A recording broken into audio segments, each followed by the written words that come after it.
hello. Surprise, surprise, surprise, surprise. Hey, y'all. Welcome to the Cup TV, the Currently Unnamed Podcast, where we put the real and the tea into reality, or you can always come to us first to quench your thirst. And yeah, we are surprising y'all with a live version of Reality Roundup. Sometimes things happen and a weekend gets scrambled and changed and things. And so I'm like, you know, this is about the time that the video drops anyway. So why don't we just Might go as live well. and give it to you? Like, I know Janae, hey, girl. Like, we decided, we haven't had a chance to do this, so why not? And you know what, David? I don't know. I feel like you might need my help sometimes, but you said I was the weakest, so I'm not gonna help you. I'm not. But I am your girl, Lana, your resident Diva. I'm here to give the tea, spill the tea, and drink the tea because you know I love to see some tea. Per. This is the time I would do my cup mug, but I left it in the next room. But David has his, so you can get your cup mug at lanagcreations.etsy.com. The link is in the description below. And the QR code is in the right side of the screen. So go scan it, get your mug, do all the things. We appreciate it. Yes, you know what, Janae? You are right. You are so right. This seems correct. It just does. It just does. But get your cup mug, Well, please. yes. Well, I'm David Healy, and Lana, you you ordered a large half calf peppermint mocha latte with extra maple drizzle too. Yeah. I guess I do have time to date after all. Period. And scene. You are an actor. Thank you. I love that moment. I really do love that moment. If y'all have not watched Canada, Amazing Race Canada, go watch it. It's It's good. fun. It's really I'm really good. liking it. Me too. Me too. But welcome to the Cup, y'all. We truly appreciate you joining us at the Cup TV. We doing something different today. Now I can't promise you this every week because I have church and I left church to come do this. So but if maybe some days we'll do it and we'll do later in the day. We can do a live every now and then. We'll think about it. But welcome to Reality Roundup, where we give you all of our thoughts on reality TV of the week, the highlights, the lowlights, everything. Um, Follow us if you haven't done so already. Please subscribe to this channel. We are trying to get 1,000 subscribers by the end of the year. We're halfway through the year. We're over halfway through the year, and We're we're almost over half. 60%.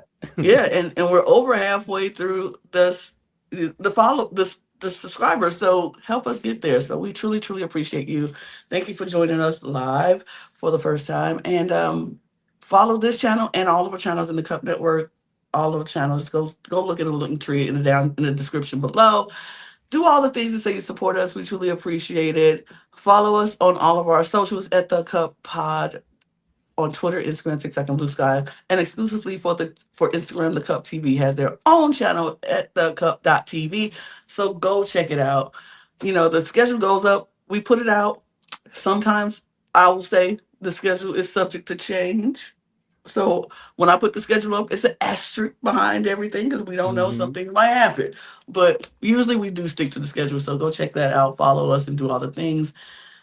And David, we should just get right into it because no time to waste. No time to waste. I guess we should go into our um strategy, not strategy, Yep. songs, singing and variety shows. Period. Yep.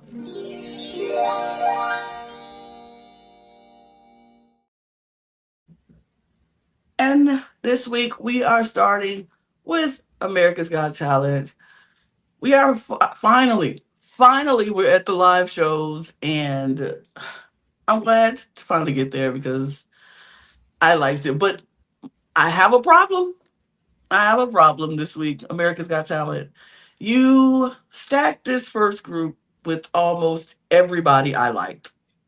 I You put warned you. almost everybody I liked in this first group, and I was like, and you're going to kick out half of them. Okay. Okay. Over half. Yeah. Like Okay. almost 2/3 of them. Yeah. I I was so annoyed when I saw the group, and David saw it before me, and he was like, "Oh, you're going to hate this," and I was like, "What do you mean?" And then I watched it. I was like, "Oh, I hate this." I hated every minute because I liked all of these groups almost. It was like not hardly anybody I was, well, no, it was some people I was like, okay, yeah, they can go, they can go. I'm very I upset. only had two I didn't really care for in this group. In this group, I And had,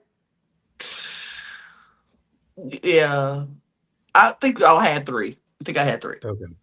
Yeah. but oh, I'm so mad. But let's talk about it, David. Go. Who did you? Who was your favorites in this group? Okay. So I will tell you my number one was 100 Fingers. I thought they absolutely deserved that golden buzzer. The second Absolutely, one that they've gotten from Howie. Howie. Um, Mhm. mhm. I just think this is so hypnotic watching them. I don't know how they do it. It's so fast paced. There must be so much cleanup involved afterwards too. Like I would pay to see this. Like it's incredible. It's such a great act. This is the kind of act that should win the show. Absolutely. Like I'm still a little jealous that you grabbed them first for the winners of this season because I think you might be right.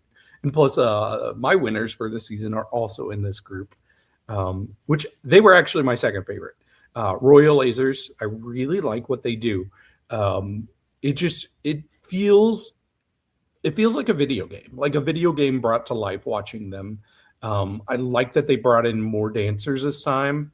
It was a good song choice that they did. It just feels like you could go to one of their shows and you would see a whole story. They could do an hour-long story with this kind of setup. Um, I want them to take my money. The only thing though about Royal Lasers is I was wanting to see it something different than the cowboy angle again. Mm. Like I don't know if it's always going to be cowboy with them, but I want to see different characters. But I love them. They were my second favorite. How about you? Who was your top two? Of course, it was what 100 fingers. Like they're my winner pick. I think they're gonna win this whole thing. Hmm. I I love them. I think the word hypnotic is the best word that you could use for them. I was just in awe. I will agree. I will take my money. Just take it all. Right. Like I don't care. Take my money. I will go see them and see them If they several come to times. Vegas, if they have a show in Vegas, we're going, Lana. Oh, absolutely. I 100% will jump on that bandwagon and go to Vegas for this. They are so good. I would love to. And my second favorite, I mean, my hometown people, the Jesse White Tumblers. I absolutely love them. I absolutely love them. I love that they could do something different every single time. And like I told you, they are not a one trick pony. They always add a new element to their shows. I love them. I do. And so yeah, that's my second favorite. Okay, that makes sense. I really like them as well. I think it's mostly they just come across super likable. Everybody's Yes. endearing. You root for them. Mm-hmm. It just seems like a great like community thing that they're doing. So I really like them as well. They were not in my personal top four, but I think if they were in another group, they could have been for sure. Mm-hmm. But like you said, this group is stacked. My third and fourth, though, they did not move on, and I was a little annoyed by it. Number Mm-hmm. three for me was my girl Brooklyn.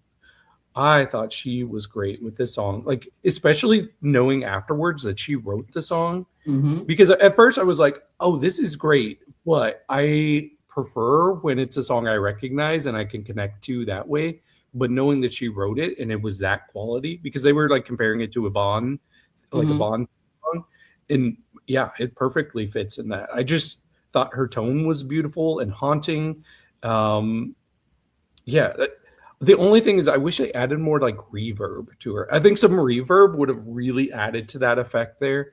Mm-hmm. But yeah, she was my third, and then my fourth, I was so annoyed with Simon because I felt like he tanked them, He but it was the sabotaged them. yeah, the community ATL. Mm-hmm. I thought they did great once Right. again. Like that, and Unwritten is a great song A for them great to do. song. Yeah. Yeah, it fits their like positive vibe. It's very inspirational. It's a good song. It's a great Mm-hmm. pop song. So I thought they killed it. Like they added their own kind of style to it. Like I'm used to hearing one person sing it, Natasha Bedingfield. Mm-hmm. So I thought they were a lot of fun, and I was so annoyed with Simon because I'm like, there's not much. Like audiences are so highly influenced by judges on these Mm-hmm. shows, and I think that really boosted somebody into the top four. We'll talk about that as well. Yeah. But just knowing Simon was saying that, I'm like, you're really screwing their chances right now. He really, and then for him to come back the next day, like, I probably should have listened. Like, shut up! You Yeah. did that on purpose. They were actually my favorite three, my top three, because like community ATL was. I thought they were so good. Like, I agree, they are the best choir that has come on this show, and I'm not even, and I'm just like, and it's crazy because Birmingham's youth choir was there last year, and I'm like, yeah, they were better. And Birmingham is my home, is where I live, and I love that choir. But Community ATL was all of them could sing. They have so many people who can lead a song, do solo parts, and just be amazing. And so I hated that with Simon because he totally tanked it and he totally just screwed them over. And they were my third favorite. My fourth favorite was Brooklyn. I think her song was beautiful. I do I knew think we'd she, have three of the same four. yeah, I think, like, I'm so upset that three of my favorites didn't go on because I'm like, that doesn't make any sense to me. I think her song was so good, so hauntingly good. And even though I didn't know it and it was her song, it was like when people sing an original song, my a whole basis is like, will I want to hear it again? That's how I base it if I like it or not. Would it be a song that if I heard it again, I would still like it? And I would like this song. It's hauntingly beautiful. She sang it so beautifully. I fell in love, like, I think her callback got me the most. When she did her callback song, when she did Evanescence, Right. and she did that piano version of Wake Me Up, like, that's when I fell in love with Brooklyn. Like, she wasn't one of the people right off the gate. I was like, oh, I love her. I was like, oh, she could sing. She's good. But that callback made me fall in love with her. So if somebody don't sign this girl, I don't know what y'all doing in this music industry. This girl's so good, and her song was amazing. So I liked her. Hmm. Yeah, absolutely. I We should talk about the people that moved on that we wouldn't have picked, because I do think both of them were good. But yeah, Olivia, she was actually my number five overall, which feels way too high And because it's too. like this is such a simple kind of act. It does feel out of its depth, but I can't help but smile. And I think it's just the dog lover It's and the me, the animal dogs. lover. Yeah. Because I think the dogs are so adorable. You can tell how happy they are. I think she's like super likable too. Mm-hmm. Um it Yeah, it was a bit of a gap between my fourth and fifth though. So like I definitely wouldn't have had her move on. But I can't be mad about it because she's so likable and I get to see Simon, dogs more. I would watch dogs every week, like doing these tricks. Simon boosted her up because Simon was the one like, oh, America's gonna vote for you. I Yeah. think America likes you. They're gonna vote. And I was like, Okay, why? we will. Right. Not me. I was like, look, I'm not a sheep, America. I don't listen to Simon and follow his. But no, I was just like, okay. Because this is the thing. How many times do we go see these dogs jumping around and running through these tubes? And we see this every year at the dog show, but that's the reason that show only happens once a year because that's all we need to see. Some dogs jumping through hoops and jumping through running through tubes and going in and out of cones and sticks. Like it's on that's all you're doing. It's cute. It's a good act. And I think she can do a show and people might want to come see the show, but like for non or maybe not non-animal lovers, but who people who I'm not a non-animal lover. I just don't want them in my space. Thank you. But like, okay, I don't really care about animals. Let's be honest. I'm not an animal hater, but I don't care. I'm not like crying over any animals. Oh, But I will. I don't want to see any animal get hurt. And that's the good thing about her. I do think her dog, I agree with Sophia. The dogs look like they're having so much fun. I think she takes care of her dogs and they look like they're having so much fun. And, so that's lovely. That's lovely to see. But I don't know if it was necessarily, I think it was good that she got to the live shows, but to take these spots from like Community ATL and Brooklyn and the Jesse Whites, I was just like, eh, eh. But Yeah. and But we did have our final act that moved on, and it was Luke. Um, okay, here I actually really liked what Luke did. I thought he was great. He was probably my number 6 overall. Um, I think they hyped him up so much after that performance. Like that was the best thing. It felt like this was the first time they ever saw somebody rap, and like it was good. It reminded me of NF. Like he feels very similar to NF. I even said it to my sister afterwards because she's a big NF fan, and she's like, "Yeah, he's good. He's not as good as NF." Uh, but yeah, I really think the main thing that they like about him is the story of him saying he wanted to audition next year, and he did it. And that's why Simon keeps reminding us every 30 seconds, like, yes, "Oh yeah, by the way, audience, this guy last year he said yeah, we've heard that, Simon, we've heard it a lot. Why are you reminding us? We did not forget." But I just knew the way they were hyping the heck out of him at the wow. very end of the episode, which is the most important time. It's what we used to call on American Idol the pimp spot. Mm, um, I knew he was going to get through, so I was like, well, who else? Who else is fighting for those other 2 spots? But he's still good. He still did really well. he did good. He did good. Uh, he did good. That's all. I'll leave it at that. I'll leave it at that. He did good. Yep. Because I'm not going to poo poo on anybody because I think they all did a good job. I think this was a really good group of people, and they all did.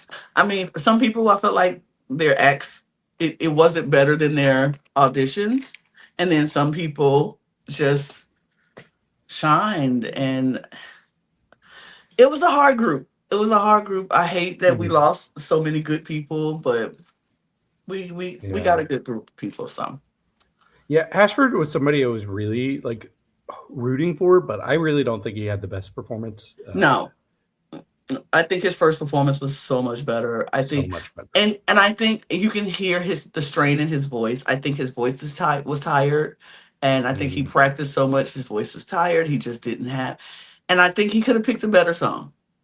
Yeah. I do think he should have picked a song that's going to show off his vocals and whatever. But I still think it was good. It just wasn't. It wasn't better than the first. So I understood. I said it when he finished. I was like, "Yeah, he's not gonna go on. That's Right. fine." And I said that same thing about Sando. I was like, "Oh no, that was a little. I felt like this was a little slower. I liked his callback better than I liked this performance." And so sure he had more people, but I think his song was so slow and dancers was like, I like that he was like, okay, I'm gonna slow it down and do the little thing, slow down. But then that loses the flavor of who he is. We all want to Mhm. see him. Ba, ba, ba, ba, ba, ba, ba, ba, ba, ba, ba, ba. That's what he's known for. He should have did something like that. But yeah, I think he lost a little bit. I thought, to me, Chris Sosa was better than his Yeah. callback. And I thought he was Yeah. funnier. And I was like, oh, he took those notes and he really came with it.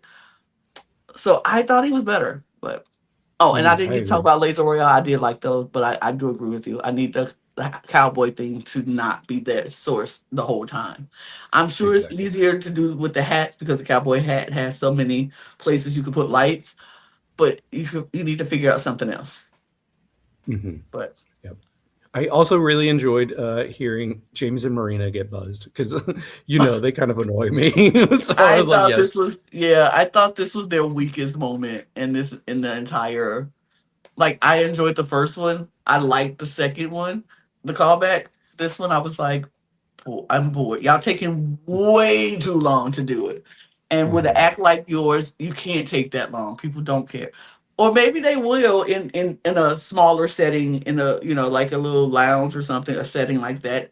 The audience who came to see you wants to could stand that long period of time. Other than that, well, it was too long. It was boring. And it, And group two is also like, I feel like group two has a lot of our other favorites too. So by group three and four, we're going to be like, do we really need all these people to move through? Because they put all the best people in the first two groups. oh, I'm so annoyed. I'm so annoyed, but it's all right. I guess we'll move on because, you know, America's Got Talent is cool and everything. It was fun. But this week, I really am very excited to talk some Project Runway because, baby, this week was kind of hilarious, kind of funny, and yeah, we should start where we left off, which was at the beginning, because we saw who went home, and we saw who won Hmm. all in the same episode. So I'm like, yay, Yep. no cliffhanger. I think the reason they did it last week is because they're like, we can't really trick this audience. It's Jude and Bobby in the bottom two. Like, nobody's going to be like, Nobody, wait, is Jude going to go home? Nobody's thinking that. nobody, So they're like, we don't want to insult our audience, so we're not going to leave a please, cliffhanger. please, because honestly, yeah, we knew. Everybody saw. Mhm. She knew. We knew, and Brian knew because why you put Naheem in that bottom when he had immunity? You think they was gonna send Jude home when No. Bobby's look like? Come on, come on.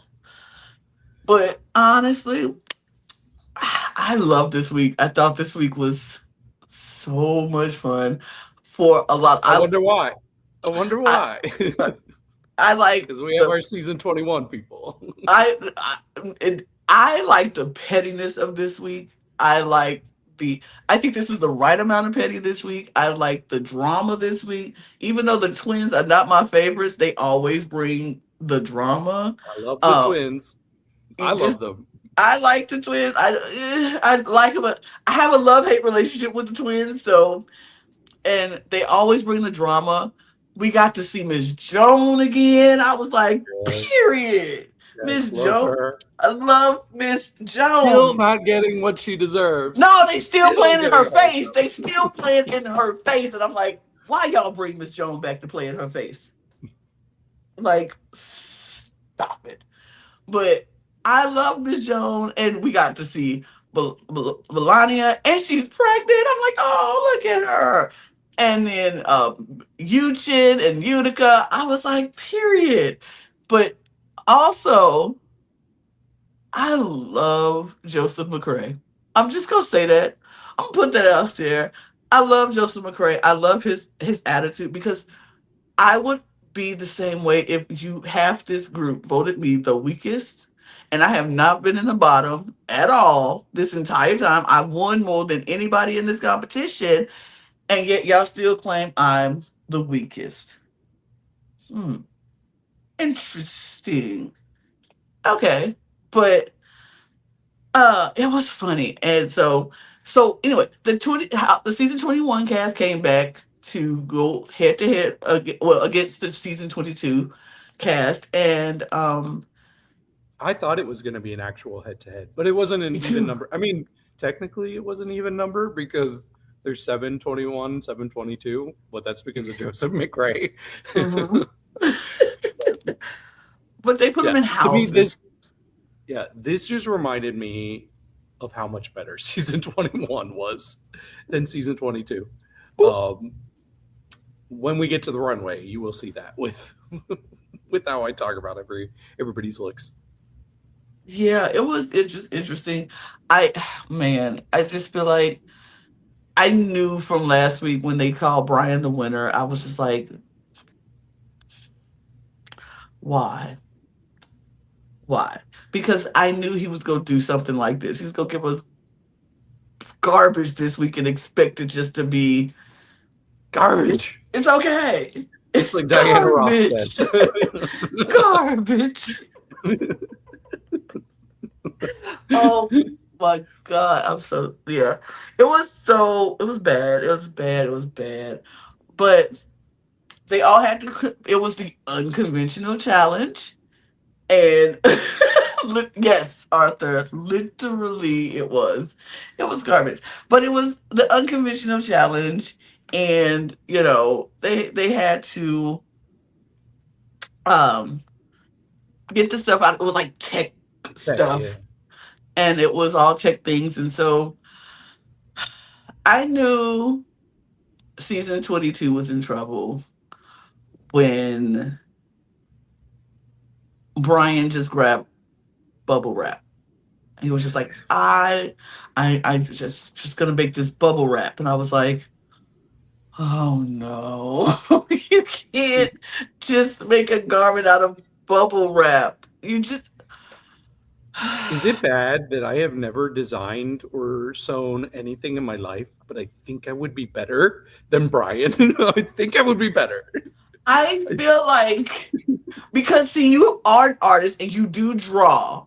And I think you will be able to see what looks good. You can figure out how to make it, but I think you probably will have a better design aesthetic Yeah. than Brian. I'm It may just not saying. be like put together as professionally, Right. But you but have the it'll look vision. better.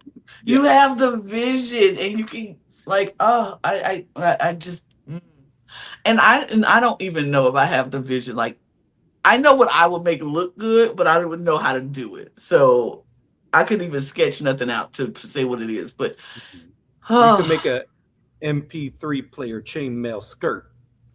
put MP3 player chainmail skirt. put a beat. MP3. Yeah. Hey, hey. I love Naeem. I love Naeem so much. He's just like, but okay. So Heidi tells him on the runway, if season 22 wins, nobody's going to get eliminated. There's just going to be nobody. If season 21 wins, they like if they whoever wins gets $20,000. Period. So that's the winner of the challenge is going to get $20,000. But if season 21 wins, they just get whoever gets the money and yeah, then they just win. But season 22 wins, they don't. Nobody gets eliminated, and whoever wins gets the money. I'm just gonna put this out there, even though we don't know who wins because they didn't say. I know who won. I know who won the best look of the night. Now, if they give that to season 21, season 22, I don't think they're going to win the necessary challenge, but the winner from that. But now, my question is it the winner from each group gets $20,000 or is it just the winner overall? I think it's a winner overall. I'm not positive though. Yeah, I was confused a little bit about that. But I know who should get it, but I don't know if they're going to because I don't think they're group one. Uh, I think okay. I'm really wondering if we're on the same page here because I think the losing group had the Mm-hmm. best look, but I Mm-hmm. do I do think they're gonna win. Mm. I do think they're gonna win, and I think it's gonna be weird and it's not gonna feel right, but I do think they're gonna win. I think so because I don't know if they want if like the timing and the scheduling lets them send somebody Okay, home. we're on the same page here. Yeah, we're on the same page because I do. Okay, skip to the end. I think season 22 is going to win. I don't know if Hmm. they should win, No, but I think they're they going to. definitely should not. They But definitely Joseph probably should. McRae had the best look. I don't Oh, know. that's not for you. I Who think did it's you think had the? B. Okay, B was my second favorite. I think it's B. I think the way they praise B so much, and I agree with them. That looked like a scaly, like the texture of that looked really, really good. I love how he put "bitch please" at the top. It's just Yeah, that crazy. was He's so fun. That was funny. But I do think he now I like Joseph's too. I really like Joseph McCrae's look. I loved his look. I was like, ooh. If he I just wins, might be biased for his style. Like yeah, his if he style really. wins, I would not be mad at that because baby, it was good. I hate it was too heavy. He couldn't come back on the runway, but it was good. It was really, really good. But I like B and his dress too. It was really, really good. But yeah, Mhm. I do think season 22 is going to win for programming issues or programming facts for the logistics. But I think season 21 should be the winner, Oh yeah, honestly. for me it wasn't even close. For me, 21 was significantly better. Like if I averaged up my rankings, like yeah, it's not close at all. Because I think the worst one was Jesus Mm. in season 21, but I still think a couple people did worse in 22. Like Brian, maybe the worst look of the season so far. He's the worst look of the season. He's the worst look of 2 seasons. He's the worst look of reality of the whole Project Runway. Okay, I would The not be whole surprised. Project Runway. It was bad. Which I love the part where he was like explaining his vision to everybody, and everybody's like, "No, pivot, pivot, pivot, pivot." And now they're probably like, "We should have let him. We should have let him do his original awful idea because this is even worse." Literally taped Lyris in this dress. You She taped was her. pissed. She She was was. pissed. Oh, she's still pissed. Like she is on Threads and on her Instagram because I definitely started following her on Threads and Instagram. But she's on Instagram like I have so much to tell y'all because she feels like every designer in there gives her the worst looks impossible. The worst looks possible, they put it on her. And she's like, that was the week she just got fed up because every week she's getting the worst designs, the worst. And it's never her She had fault. even last season. She had like a really. I can't remember who it was, but she had a really bad look last season. They don't know how to dress her. They don't know how to dress a woman with curves. And that's so sad because she's so fierce and so beautiful. One of the best models in there. And y'all giving her crap to work with. It's sad. But yeah, she gonna come out with a whole she said she's doing a whole YouTube about it. So I'm like, can't wait to see it. Cause I know she fed up. Right. And good for her for not holding back. Like she was not mincing any words when she was talking to Brian about it. Um, too bad it was like a little too late for him to do anything significantly different. But man, I love that moment because I do not like Brian. Brian's like one of my least favorite people on reality TV this year. Hmm. Yeah. He's so he's he has delusion of grandeur. Like he thinks he's so much better than he actually really is, and it's really annoying. And it's but um what was your favorite looks of the week besides Joseph Okay. McCray? Yeah. So my favorites were Joseph McCrae, Antonio, Hmm. um, Ethan. Didn't think he should have been in the bottom. B and Melania. Yeah. Those were my main ones. Okay. My tops were B, Joseph McCray, Antonio. I liked his too. Belania. And you know what? I like Naheem's loud dress. Okay. I like the chains and the MP3 players. I liked it. I thought it was cool. It was interesting. I liked it. Yeah, that was in my bottom three for that team because I don't know that the vision fully came to life for me personally, but I don't want him to go anywhere. What I really like about Naheem is on this show, like it's such a queer show. It's got such queer energy. Even like some of the straight guys on the show kind of have queer energy. Like Jude is not like super like in your face straight guy, but it feels like they just plopped like a really straight dude in the Mhm. show with Naeem, and he's just like, "Yo, bro," blah blah, blah. Like it just feels like such a different energy, and it's refreshing, honestly. But then when he cracks me up when he's like, the girlies are fighting. Like he gets so sassy with it. It's like, I mean, he was like, send them all home. I don't care. Like, I love him when he does his sassy talk, but he's just like, but bro, come on, bro. It's Naheem is just such a good personality for me. I can watch him. I just enjoy watching him. He's fun. Mhm. I have a theory though. Mm. Um, do you think it is possible that Brian, knowing he has immunity, he might have sabotaged his team? Because if you think about it, if his team wins, there's no elimination. Next week, he could get eliminated and get seventh place. If he tanks this, somebody else has to go, and he's guaranteed top six. Mm. Is he trying to put himself one spot higher? I don't know. I don't know. I don't know. Hey, Mortician. I don't know. I think Brian, he might. I mean, he could be. Look, he messy that way, so I wouldn't put Oh, it past him. I wouldn't put it past him, but he is so lucky he had immunity. I would love to be see like it. It would be the best TV moment ever if they're like, "Hey, we know you have immunity, but your look was so bad that we have revoked your immunity. Mhm. We cannot We let you go cannot. through. I felt that way about You've several seasons. nullified it." I feel like several seasons should have nullified somebody's immunity because it's like you have immunity, but you still gotta do your.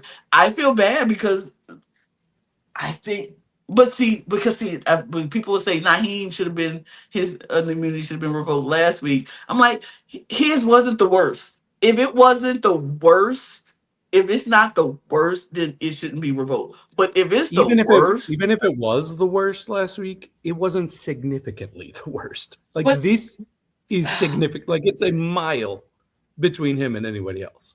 yeah, it just it's not, yeah, it wasn't the worst last week, so I wouldn't have taken it. But this one is absolutely positively the worst on the runway, Okay. period. Like there is nobody's worse than him. And that's when I feel like they should be able to revoke somebody's immunity because you have to still try. This is still a competition. You still have to put your best foot forward. And you just gave us wires stuck on her body. It was it was bad. It was bad, bad, bad. I wanted to revoke his immunity. And I kind of I like Jeffrey's look. I don't think Jeffrey's look was that bad. agree, and I don't think he was copying Antonio. They just happened to have the same materials that they were using. Same thing with Jude and Utica. It wasn't that he was copying; they just picked up the same materials, and it just I don't know. I feel like I liked Jeffries. And I liked but here's the thing, I liked it was Jesus with the with the wires braided. Yeah. I Mhm. like that a lot because I like what he did with the colors and then the design in it. I liked it. I thought it was really, really good. But uh, I think season 21 should win this, but I don't think they're going to. But Yeah. And I'm glad. Like, sure, let it be the incorrect result if it saves somebody from going home that shouldn't go home. Jeffrey should not be absolutely. going home. No, he should not. He really should not. And yeah, because I like Jeffrey's look. It wasn't that bad. And for Law to call it trash, I was like, not fair. Not fair. It wasn't super, super like bees or Joseph McCray great, but it wasn't trash like Brian. So I don't know. It is what it is. But enough about Project Run. Oh, what? You have something else? Nope. Oh, okay. Well, then enough about Project Runway because I didn't have to show the thing because nobody went home because we don't know yet.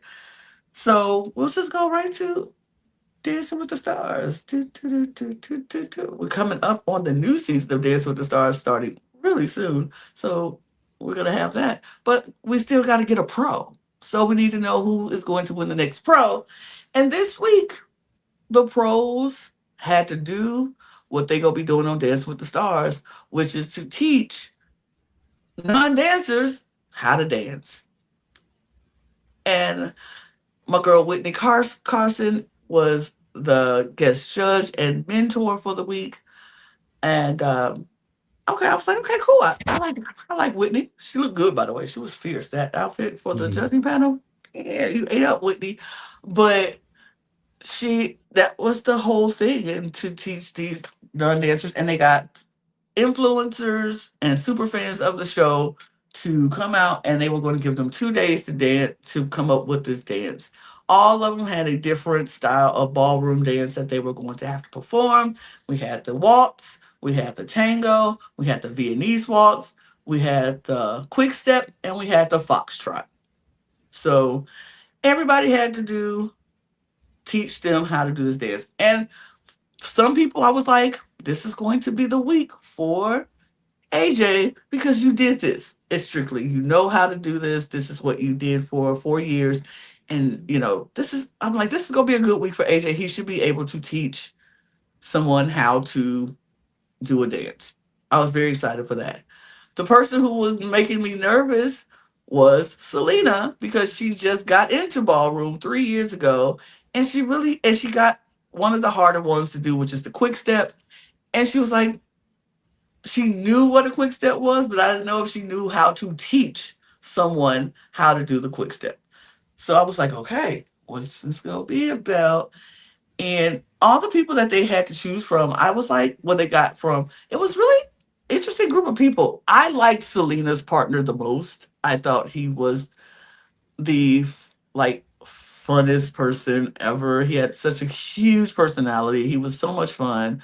Um, and I was like, I was interested to see that. And so it was him, and then I think my second favorite was Alan's partner, I want to say.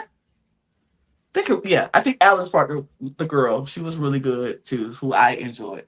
But yeah. Yeah, this was an interesting episode for sure. I think it really helped that all of the people they brought in had experience with dancing, even if it's like non-professional dancing. Hmm. They all like that's kind of like part of their angle with their social media.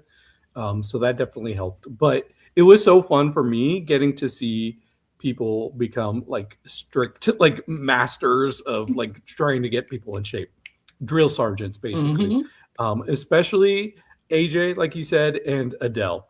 Adele was cracking me up, especially when the judges came in for their viewing and she was not off of that guy's neck.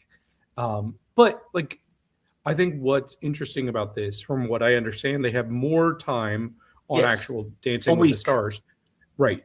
So in this one, they're like, we don't have any time to like do the normal, like, hey, let's get to know each other, all the like easy kind of like build up. It's like Hmm. we have to start hard. Yes, And I think the people that kind of went the hardest out the gate, it paid off for them in it the did. end. Hmm. Um, but yeah, I was nervous for Selena. Like I was like, Selena, I'm starting to realize each week she's like, okay, the requirements are optional. And it's like, girl, they're not really optional. Because like the wow moment, she was like, well, our wow moment is just the silence. And now this time it's like, well, we'll do the quick step, but we can incorporate lots of other things as well. So she's making me nervous, especially because I picked her to be the winner. Hmm. I don't see that happening anymore, but I still want her to make it to the end. Yes. And so it was nice. I think everybody did a good job this week overcoming with their, but for me, my favorites,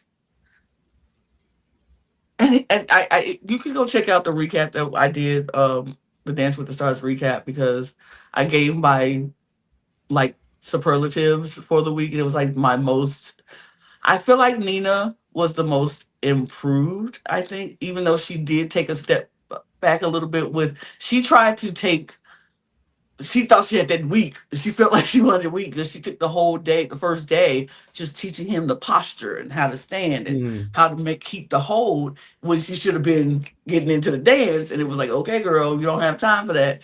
And it showed in the performance. But I do think it was a good performance. It just she didn't get to teach all the technical stuff and clean up the choreography the way she wanted. And so it was a lot of technical issues with that. I think AJ was my most impressive. Like I thought he ran it like a boot camp. He handled it. He knew he had 2 days and he just went drill. He just went and they looked beautiful. I think they danced. They had really good lines. His partner was all about it. She was looking beautiful. She looked sure, and I feel like everybody had mess ups and technical issues, but that's because these are not professional dancers and they only had 2 days to do it. So I wasn't even looking at that. I looked at this like Dance with the Stars. I don't look at the technical issues and aspects of. I just want to see how it makes me feel and if it looks good. mm. And I felt like AJ looked so good with her, and they just, as much as they could, she held the hold. She was it. I thought they were a beautiful dance. They did the Viennese waltz? Yeah. No, they did the Fox. No, Viennese waltz. They did AJ, Viennese, yeah, they did. they did Viennese waltz. And so, yeah, so I thought they were beautiful. And then Adele, I thought she was the most fierce. I was like, she took those 2 days and used it to the best of her abilities. And she tried a very ambitious dance with him. And they had their issues, like I said, but it was so fierce and they looked the part. And he looked like the man in the lead. He took the lead and it looked good. I felt like she was the most fierce and just Alan's dance was the most beautiful. It was the most beautiful. That waltz was everything you wanted in a waltz. They looked good. She had the lines and it was so good. And then I thought Selena's dance was the most fun. I felt like her dance was the most fun and they had the most fun doing it. He radiated, she radiated. Maybe it wasn't the quick step all the way through. She had elements of a quick step, but she needed to have more. But it was so much fun. I really enjoyed watching them. So I thought it was good, but I do think the bottom two was the right bottom two in Selena and Nina. Yeah, that's fair. The bottom two was on my two least favorite dances. Okay. I really had a bottom one this week because I really liked four of the dances. My favorite dance was Alan and Zaira. Yeah. I love the slow spin that she did on one leg. Mm-hmm. I thought it was so graceful, and he gave her lots of moments to shine on her own. So I Mm-hmm. appreciated that. So that was my favorite. My second favorite, like I don't care if it didn't like I don't know these dances. So to me, I just want to see a good dance. So I really like Selena and Jeremy. That was my Like you second said, favorite too. yeah. They just had so much personality elements in the dance, which I appreciated. I did think it was the most fun dance, and they were just so cute together. Like They were. just even knowing that he gave her a 10 on like how comfortable he was, like that shows that she's actually really good at what she does. I do think that she would be a great professional, just because she knows how to make her partner comfortable. Mm-hmm. It's really just making sure you add the elements that are required. That's Yes. the Yes. issue. And I'm sure she could do that. Like, especially knowing that she's gotten knocked for that, she would do that on the show. Mm-hmm. My third was AJ and Bailey. She was doing so much better than she was in rehearsal. And I think it really helped how hard he was on her because she needed it. Mm-hmm. It was so fast. I was impressed that she was able to keep up because they had one of the most fast paced dances. And he added some fun elements as well.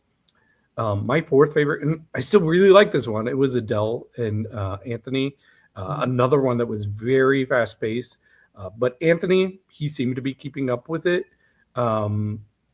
Yeah, I thought it was a really interesting dance, and she really shined as a star. I wanted him to shine a little bit more. Yeah.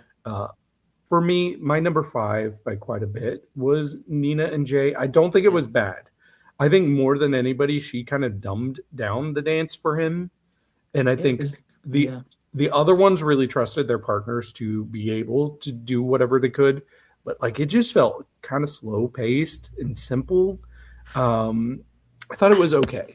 I think it has had a lot to do with she didn't have time. She took the Right. whole first day to just work us on posture, and she didn't have time to actually choreograph. And so when she did, it was like, okay, we gotta do this. What you can get, yeah.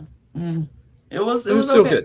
It was still It was still good. It good. was still good. But unfortunately, it was Nina who was to go home, and I was like, yeah, that seems about This correct time, because it was the been right choice to circling make. that drain. Right. She's been circling for a minute.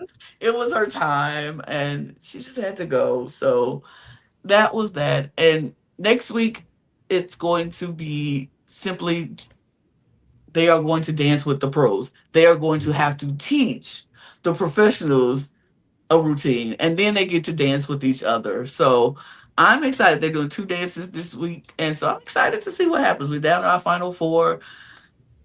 I'm ready for it. I'm excited. I still like this show. I really do enjoy this show every week, and so I can't wait. I want to see who wins and who's going to Yeah. be our next pro. I wonder if they're going to cut two people next week or just one. Because they could just cut two and then have two people in the finale. Yeah, they could. We'll see. We shall see. Because I don't know. I'm excited, but well, let me get rid of that. That's enough of that. We're done talking about Dance with the Stars because we got to get to some reality news. So.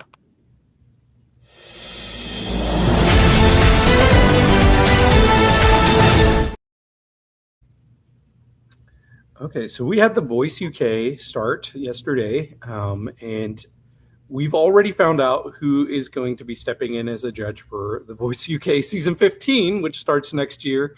Kelly Rowland just joined the panel, but she's going to be stepping out next year, and she's going to be replaced by Cheryl, formerly Cheryl Cole. So I have a long history with Cheryl Cole because I was a huge fan of the X Factor UK.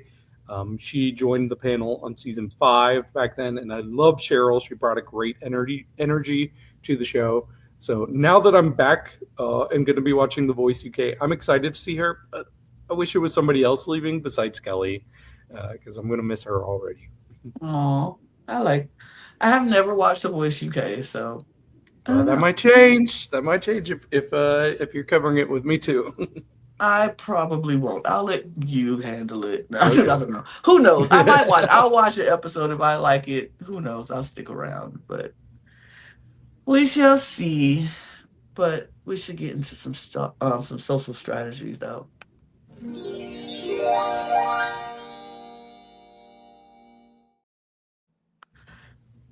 It's time for the Amazing Race Canada, and like I said, like we said at the top of the show, this is a good season of Amazing Race Canada. I just love Amazing Race, and so why wouldn't I love Amazing Race Canada? This has been really good, and this episode was really, really good. It was some interesting turns and some twists that I liked. So, what did you like about Amazing Race Canada, David? Yeah, I thought it was a lot of fun. I thought the challenges that they had to do were fun. I alluded to it in my intro. The acting challenge was pretty fun. And what was the coolest about this episode was seeing that somebody can go from last to first or First, first to last like yes, pretty quickly. We saw both scenarios happen. And it's just kind of unpredictable. Like I wouldn't have predicted how this episode ended either. I would That not kind of either.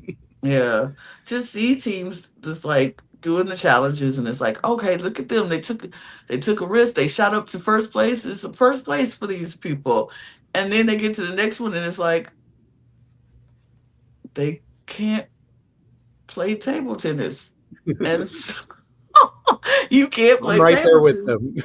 them. I would have been there too because like I suck at table tennis, but they couldn't play table tennis, and that brought them all the way to last place. But we also saw a team that was in last place get there and beat these people in table tennis, and now they're back in first place. Yeah, It's I think that's the crazy. craziest part is not that they moved from last to first. It was how quickly they did it. It Yeah. was like almost immediate. I'm like, how did you all catch up so quickly? It was crazy. So they had to go, and even these detours can make or break you in this game. Yeah, they're sink or swim detours. It, it was crazy. I would have, oh my God, because I'm trying to think of what detour I would have wanted to take. And I probably would have had to just focus on and getting these dishes out because there's no way I'm gonna stand there and let to try to do some synchronized diving with my partner because I don't dive. No, But I would have been like, okay, we can figure out what's the best way we could, do this, challenge. And I think, as much as I don't like them, the girls, Shayla and what's her name? What's her name? China. Yeah, China. I, You call her China, which I I, love. yeah, I like China. It looks like China. It looked like a wrestler's name that her name spelled just like that, and she pronounced it China. And Mhm. so I'm like, it's Well, there's China. a middle there that is hard to see, but yeah. It was spelled that way. It was, but whatever her name is. I'm gonna call you China China, girl. Your name is China girl. R.I.P.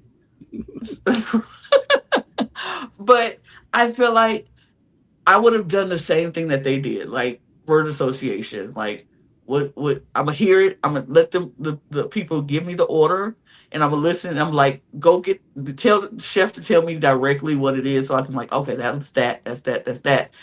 And I think the way they did it was kind of smart, and I would have done that too. That just seems like the right choice to make. Yeah, I think almost so. Pretty much everybody in the first group they chose the synchronized swimming. Hmm. Pretty much everybody in the second group, almost all of them, did the swim, um, or or not some, not some. Hmm. But if you notice, like pretty much everybody who was on that second bus that did some, they were the ones to move on first. Almost Hmm. everybody who was doing the synchronized swimming moved on in the latter half. Yeah, because it was only four spots at each detour, so they only could do four. So I think some of them were going to do it, but then they read it was only four spots, so they're like Yeah, assumed that the people in the front were already going to do that. So they just it changed the direction of what they were going to do, which was smart because everybody on that first bus did choose that, and so and then Mike, Mikhail, and Mateo got the last spot for the diving. yeah. So, but Um, I, go ahead. I also thought it was really smart of Tina and Liz. Like once they decided they were going to do the dim sum thing, they're like, "Hey, can we borrow a phone? We want to look at the menu." Like that's why they are just like one of the smartest teams I've ever seen on the Amazing Race because they're really planning ahead of time. But then almost like immediately afterwards, we saw them let their emotions kind of get in the Yeah, way of the yeah. strategy because Soraya's like, "Hey, can we take this cab?" Because you all are going to No, be so good at this, and just please let us. And they just gave in pretty easily. I would have been like, no, you can't. We call first, so we get in this cab first. No. Mhm. Do I care if I look mean to the mother and her son and her bad knees? No, I don't care. I'm sorry. This is the same. You running the same race we're running, and I want to win too. But they were very nice, and they're just nice people. So I can't be mad at them for being nice. But True, and still, I'm glad that because I really like Soraya. Honestly, like the middle row here or the middle Mhm. column. That's I'm team middle column all the way. I Those are my agree. I agree. I'm team middle column. I think. I mean, I picked Tina and Liz to win this thing. So I picked yeah, Amen and back. and you did. So our team middle role. But I liked them. I liked them a lot, and they did kind of just let their emotions take over. But it didn't matter because they went to the dim sum, and everybody who went there got it pretty quickly. It took them a few Mhm. tries to get it down. They got it pretty quickly, and Shayla and China got out there first. they got out of there first. They met it down and they, went through it a couple of times. They got it right. They got out of there first. But then they ran into a little roadblock, or a little detour. It wasn't a roadblock necessarily, but it was a duo. Like you have to Yep. play table tennis, but you have to play against the next person that comes in. And then whoever wins moves on, and then whoever loses has to stay and play the next group who comes in. This was, of course, um, sponsored by Boost Energy, and so it was uh, a Boost stop. I felt like that's cool. At least y'all got to drink Boost while you wait. Yep. Um, You know what? It also boosts my serotonin each time I saw them lose against another team. It was so fun to watch. It was so fun to I was watch. like, Like this is the ghost of Keisha and Nova coming back to haunt you all. period, because what y'all did to Keisha and Nova, but yeah, It was the glee they had in it was the being. glee they had Yeah. for it. Ugh, that was my issue too. I was like, y'all feel too happy to be doing this to them. But it was so lovely to watch them lose to every single team. And the most points that they got out of any competition was 7 points. I loved it. I kind of enjoyed it. And so was happy to see that. Um, but they lost to everybody. And so they went from first to last. Tina and Liz went from last to first. And it was fun. It was fun. Then they had to leave. After they did table tennis, they had a roadblock to do an acting challenge. I was like, oh, period, drag race. Giving them an acting challenge. But it was a Hallmark movie, Christmas holiday story kind of film, because that's where most of these films are taking place. They do it in Canada in this beautiful location, and it was fun. It was like I liked it, but my favorite and worst part of this whole thing was watching Eamon open that the clue, and Becca's like, "Oh, it's a latte art. You can do it." And he's like, "Oh, okay, yeah, I can do it." And opening like it's an acting challenge, Yeah. and I was like, "That's funny, but it's not," because I know we know how bad of memorization he has, and he admitted it, and he's done it before. It's Don't like, talk to me while I'm trying to memorize things. it's like we know, and he's just like, "Oh, the joy from okay to oh no, now I have to act," and it was kind of painful to watch, but it wasn't as painful as watching Kara. Yeah, Clara with Oh, she didn't even know a lot of the words. she was like, "What does matcha mean? What is this? What is half calf? What What's is this?" Dreisel? Was Drizzle? Oh, I I felt felt really bad. so bad because she's just learned English a couple years ago, and and she's still trying to figure things out. It's not her first language. It's bad. It was so bad to watch. I was so sad for her. I Hmm. was sad for Yeah, her. I was like, oh. yeah, me too. Like especially because I had this hope that we were gonna lose, like the evil girls, and then I was like, oh wait, they're actually doing pretty good with this challenge, and these Yeah, other teams they're in the struggle bus right now. Oh yeah. no. Oh no. But I was happy for Tina and Liz. They were first, Hmm. and they got a trip to I think Was it Barcelona. Barcelona? Barcelona. Yeah, it was Yeah, Barcelona. it was Barcelona. So I was like, period. Trip to Barcelona for you. Love that. Um, we saw all the other teams coming in. I found Amin it and Soraya, number two. I found Love it that. suspicious when he was like, you're not going to, you're team number one. You got this Expedia thing, and I'm like, oh, there's I no didn't even race. notice. It I was didn't even notice. funny. I did. I was like, not go race. You don't tell them to. race, you got to another day, you got to stay another day, you get to stay, blah, blah, blah. And every team, it seemed like the ending was cut off a little too fast, just a little faster than what we come to know.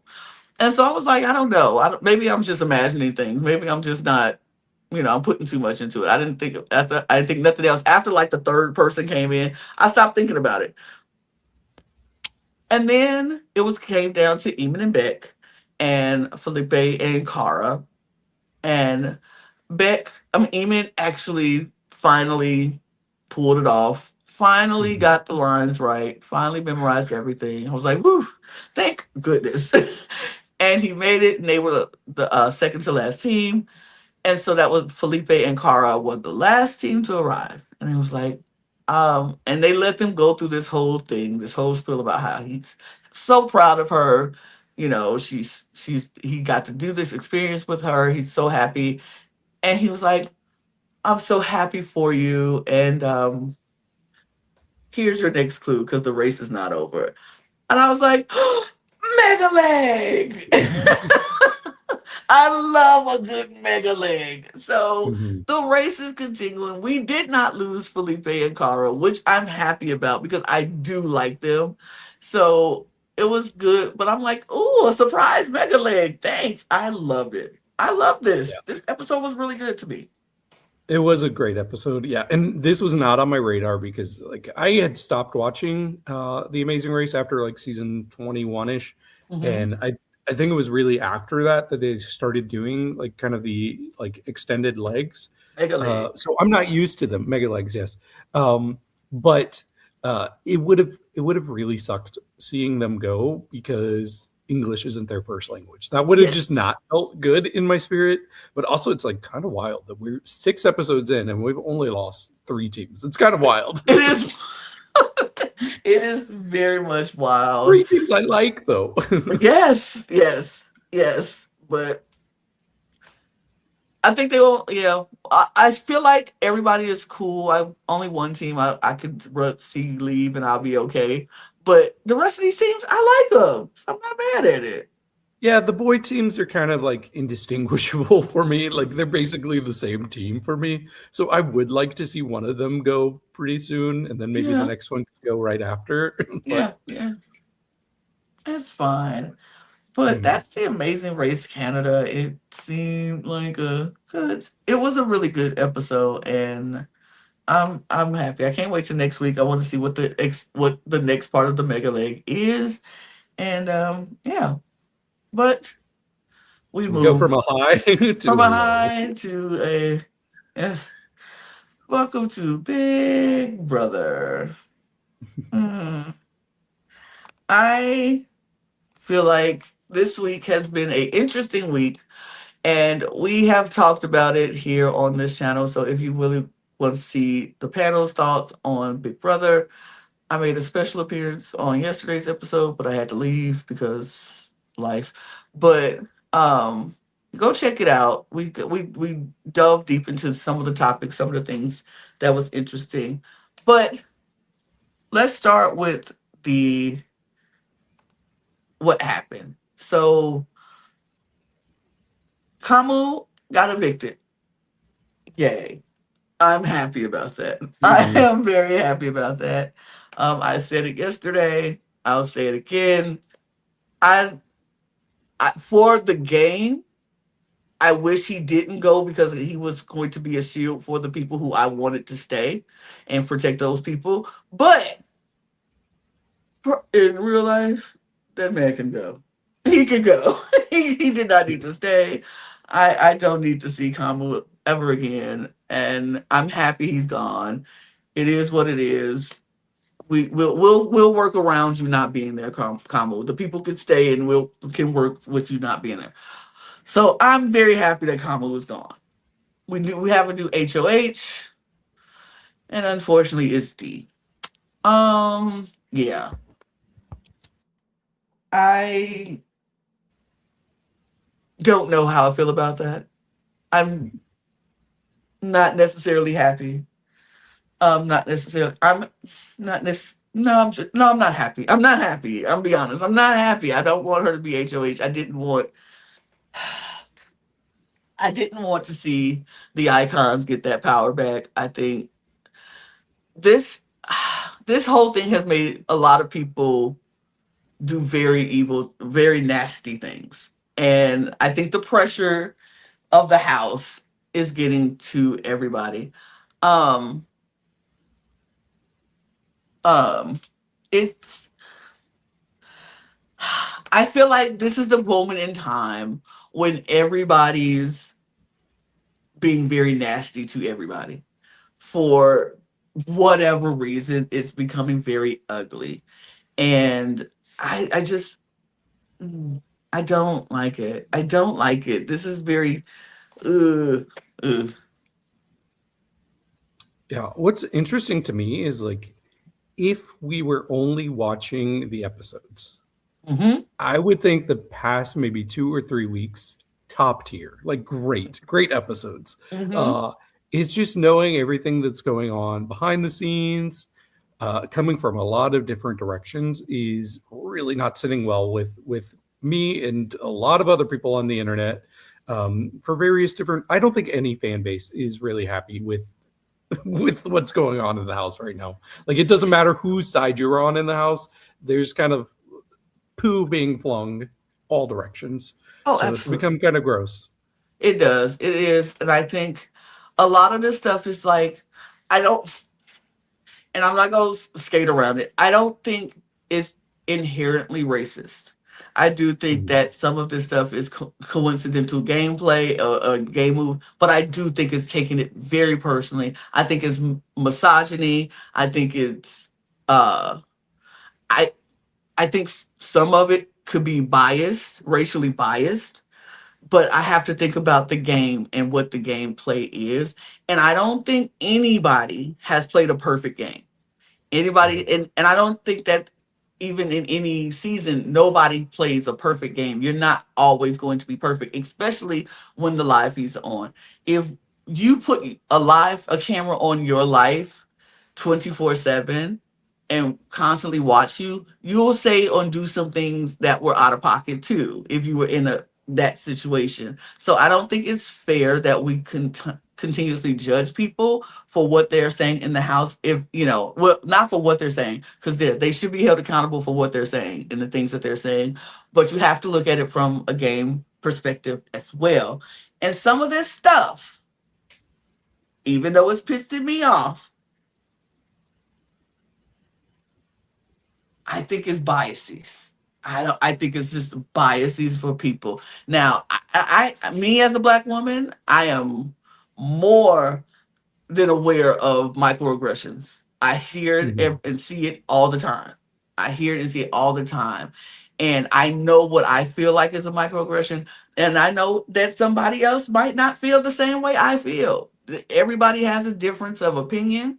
And but you are not going to gaslight me into thinking that it's not what I think it is.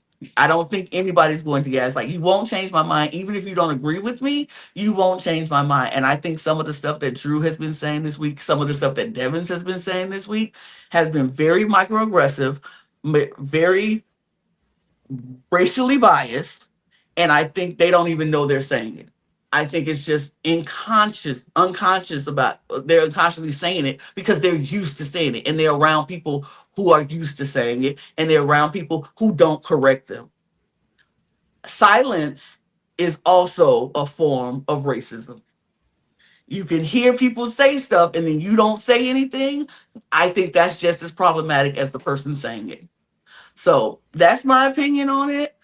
I think it's some things about this game that we have to look at it through other people's lenses. And Right. sometimes we have to look at it through the lens of the game. I think how they're treating Taylor and Lala is partly because of the game. Like, do I agree? Do I like what Drew said about I hope it's a hide and go veto so Lala and Taylor can clean it up afterwards?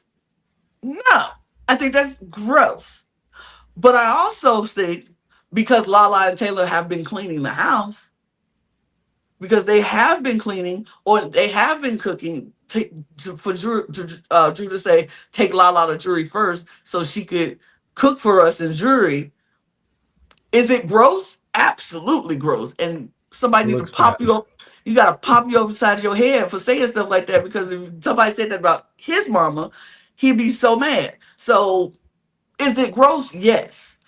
But what have they been doing in that house? They've been cleaning the house. Lala has been cooking. Taylor has been cooking. So they expect that now of Lala and Taylor to cook. I want Lala and Taylor to stop cooking for those inconsiderate rat. Almost took me out my character on a Sunday morning. Not gonna do that.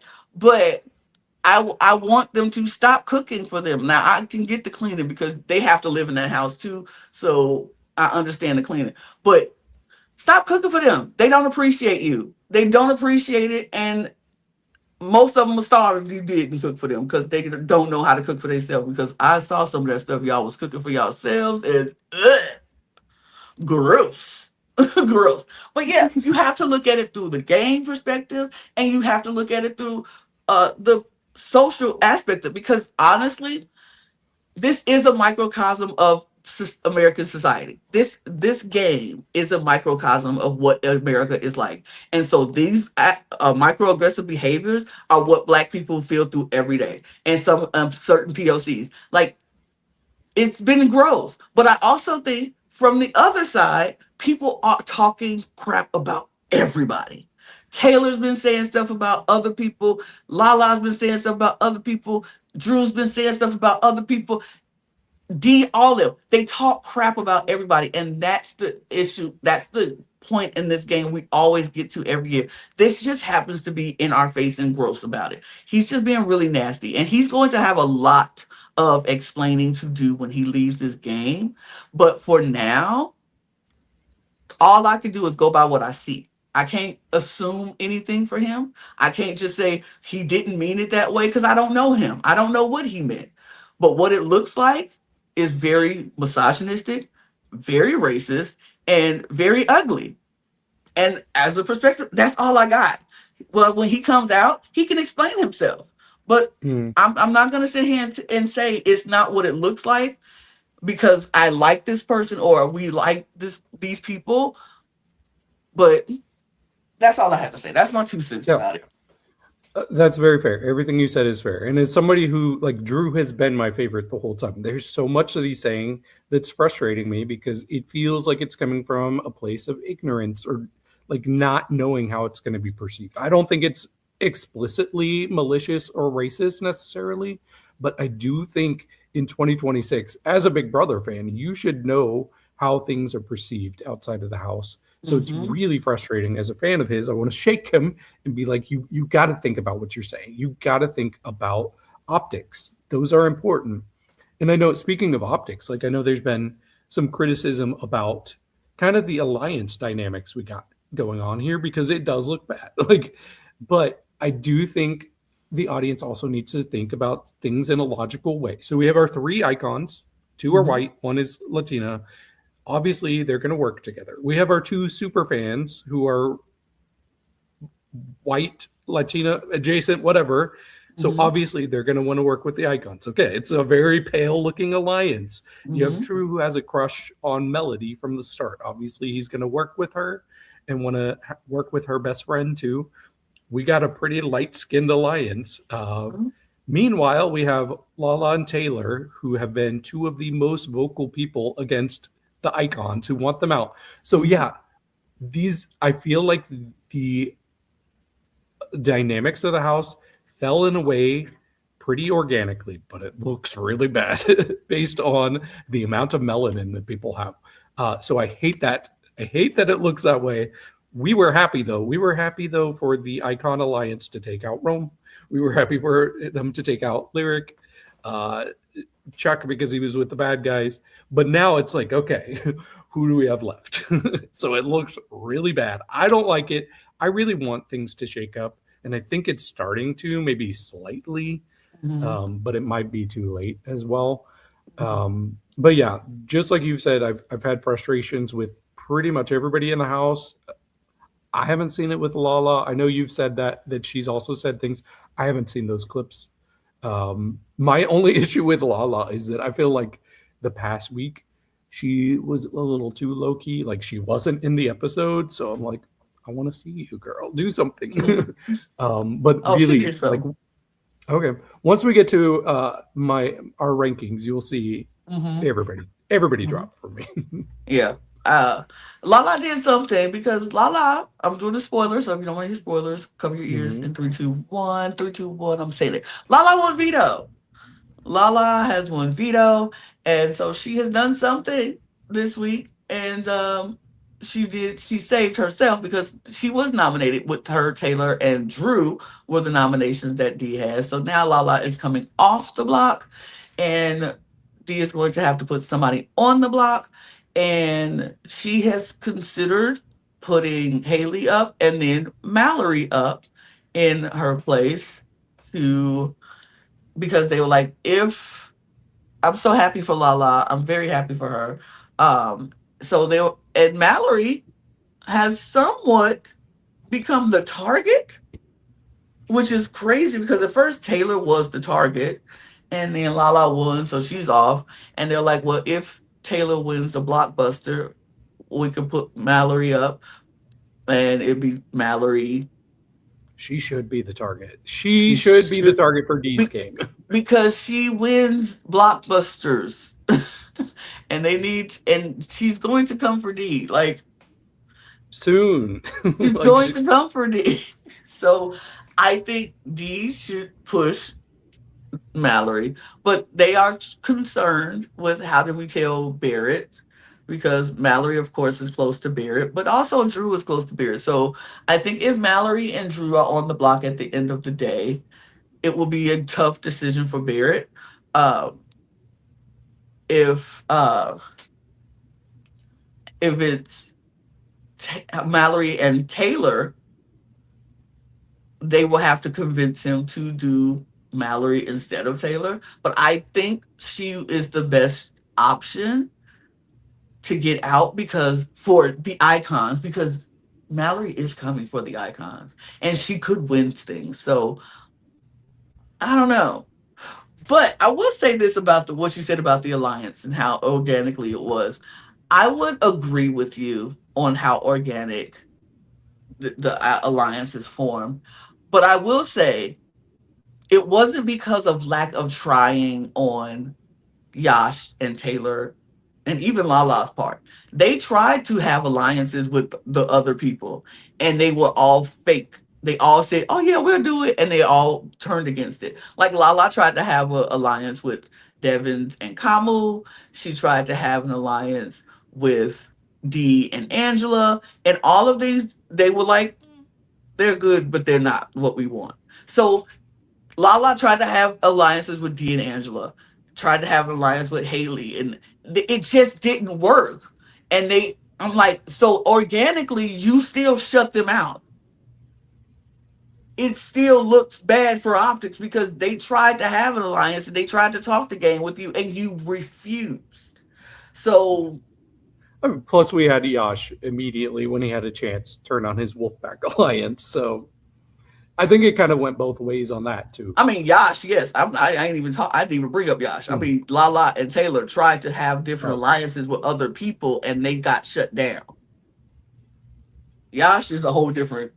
Yeah, mhm. he turned on. Them. But yeah, it's just like I don't know. It was organic, but I do feel like there were some doors shut to make sure that they couldn't have those alliances, and they were not trying to have real Mhm. alliances with them either. So. Right. But let's get to your rankings since we talked about it. I love. Mm, look at that. Yeah, my love category is now vacant. Nobody's there because right now, like I'm thinking about the contestants I've loved in the past. Nobody's on that level for me. I wish they Mm, were. Nobody's there.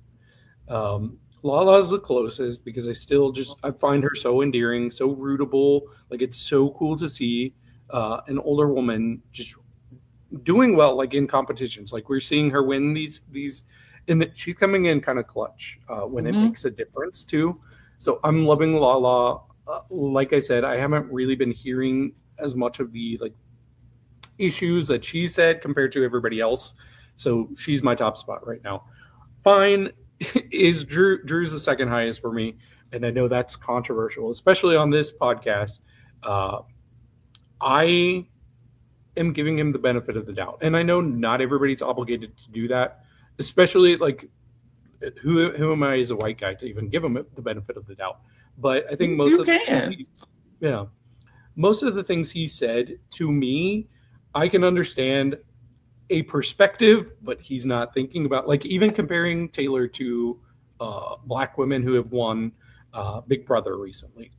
Like that looks pretty bad, but if you think about it, like who's won 3 of the past 4 seasons of Big Brother? It's been black women. Who has done extremely well in seasons of Big Brother since season 23? We've had not only the 3 winners, we've had Morgan right there. We've had Sari and Felicia in the top 5. We've had uh, Tiffany Taylor or Tiffany Azza and Chada all top 6. Like black women, now that they have equity, are eating up Big Brother, and we love it. We love it. And I do think Drew sees that. I think he knows Mm-hmm. black women know how to play this game. And the times that he was like, oh, yeah, Taylor scares me. I went and researched that. And he was saying that because Taylor's listening to, like, he catches her listening to conversations he's having with Barrett. And he's like, that scares me. I think he means strategically. I think he sees her as a threat. But it looks bad when you're saying that, dude. Like, wake up. You know we're in 2026. Think about what you're saying and how you say it. You can say that in a way that doesn't sound and look so bad, my man. Mm-hmm. So he's very frustrating. Devins is frustrating too. He's kind of moved up comparatively, but he's also saying things that are questionable in the house too. Um, so I don't know. I want to shake him. Melody, she's lucky to be this high. I'm surprised I left her this high because I really don't like the hiding of the blankets. I think that's stupid. I think It's that's so petty. petty. I don't think there was a reason for it. Like what? Like if Drew was hiding blankets from people, okay, sure, you can say that he has beef. What? You're not in that beef, girl. Stay out of it. It's, in fact, it's incriminating Drew. You doing things like this. Same with hiding his brush, Taylor. Like I don't like that. You don't need to be doing that. Like especially because like we know the dynamics on the of the house. Like it's you're in a vicarious situation. So I also did not like Taylor comparing Lala to Jared. We talked about this beforehand. Like she's almost acting like it's like she's just so cumbersome to her game, and I don't know. I'm on defense mode for Lala right now. You'll notice a Mm-hmm. few of my other low rankings have a lot to do with how people are acting around Lala. But yeah, Taylor, I still like I do like her, even though she's in the Mm-hmm. fine category. And I my heart goes out to her because I know this is tough, especially just knowing she was put on the block with another black woman. And there's such a history for that on Big Brother, like an ugly, ugly history for that. Luckily, we're not going to have them both. We're not going to have them both on that in those 2 seats in the end there. Um, my meh category, I was just talking about it. Angela, why are you so torn between your two friends? You're friends with Lala and Haley. Why are you so torn between them? When who were you fighting with last week? Like who was making up lies about you? I don't see the conflict. Like this is so black and white. Stick with Lala. Drop this bitch. I'm just gonna call her that. Drop Haley. Like, she's ugly. I'm just gonna say it now. Calling Lala a bully when you're saying Lala bullied You, Angela. well, When what did you like? Are you looking in the mirror? Do you think your own name is Lala, bitch? Come on. I do not like that. Do yeah. not like her. Mallory, she's just she's annoying me. Like I actually think Mallory is one of the people like playing self-interested more than a lot of the other people. I think she's making the right moves, but I don't like it. Like Mm-hmm. I just there's never been anything that's really like made me connect with her. Barrett is nothing. You're nothing, Barrett. Like You were Nothing. I'm talking so sad. Yeah, it's so disappointing. You were talking about like, oh, what are they going to do if Mallory and Drew? Barrett's nothing. He's not going to do anything. He doesn't have any agency. He's not giving himself agency. He won't say anything. He won't stand up for anything. He's just there wasting a spot. Barrett, you're a disappointment. D, I think D, like I'm starting to think her win on Survivor was lucky. Because right now I'm thinking she's stupid. Like the way she's playing this HOH.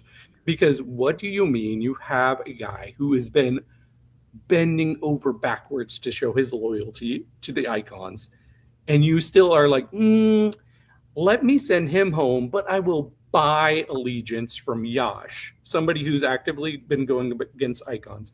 I'll pay to have an allegiance for 1 week if you win HOH instead of the guy who is constantly proving week after week that he's on my side, giving me information left and right. He's begging you to trust him. I think she's just playing so dumb. But also, I have seen on the internet how people are acting towards D. I'm not liking her in the game right now, but I have seen that people have tagged ICE and President Trump on Twitter, and they have said, "Hey, there is an illegal playing Big Brother right now. Do something about it." And like, it really makes me sick to my stomach That's that anybody would stoop that low. Like, that's so ugly. Just knowing what's like, even if you did it as a joke, we know what's going on not in funny. yeah, it's not funny. We know what's going on in the United States. We know people are losing their lives because of ICE right now. So to do something like that is horrendous. Like it makes me sick to my stomach even thinking about it. Like I'm not liking D as a player, but that just crosses such a line. Okay, but moving on to my GTFO. I know this. We're very opposite on Yash right now. I, I do not like that this guy had HOH and he said, "Okay, Kamu, take over. I'll do exactly what you want." Because just like I said, Chuck and Haley were, well, Chuck specifically was guilty by association with Kamu. Yash took that spot. He was so guilty by association for me this past week. I don't know how things are going now that, like, I haven't heard a peep about him since D won HOH. So I mean, he has room to move up, especially now that Kamu's gone. But just the way he folded, and I mean, you could have made $5,000 too, my man. But you chose to just do whatever Kamu wanted. So But you still got it in the end, though, so it's okay. true, very true. Haley, you're awful. You're an Awesome. embarrassment. I hate that you're from my state. Calling Lala a bully, I think, is talking about microaggressions. I think that's like That's macroaggression a of macro. That's just aggression, yeah, baby. You. yeah. Mm, She needs to go. I really hope something can happen where she can go because it would be so sweet to lose Chuck, Kamu, and Haley all back to back before jury. That would be great. Kamu, I'm so glad you're gone. You've annoyed the crap out of me in your exit interviews. I don't believe a word of it when you're like, "I love Jason." Actually, yeah. yeah, we were No. getting all. No, you do not. You do not.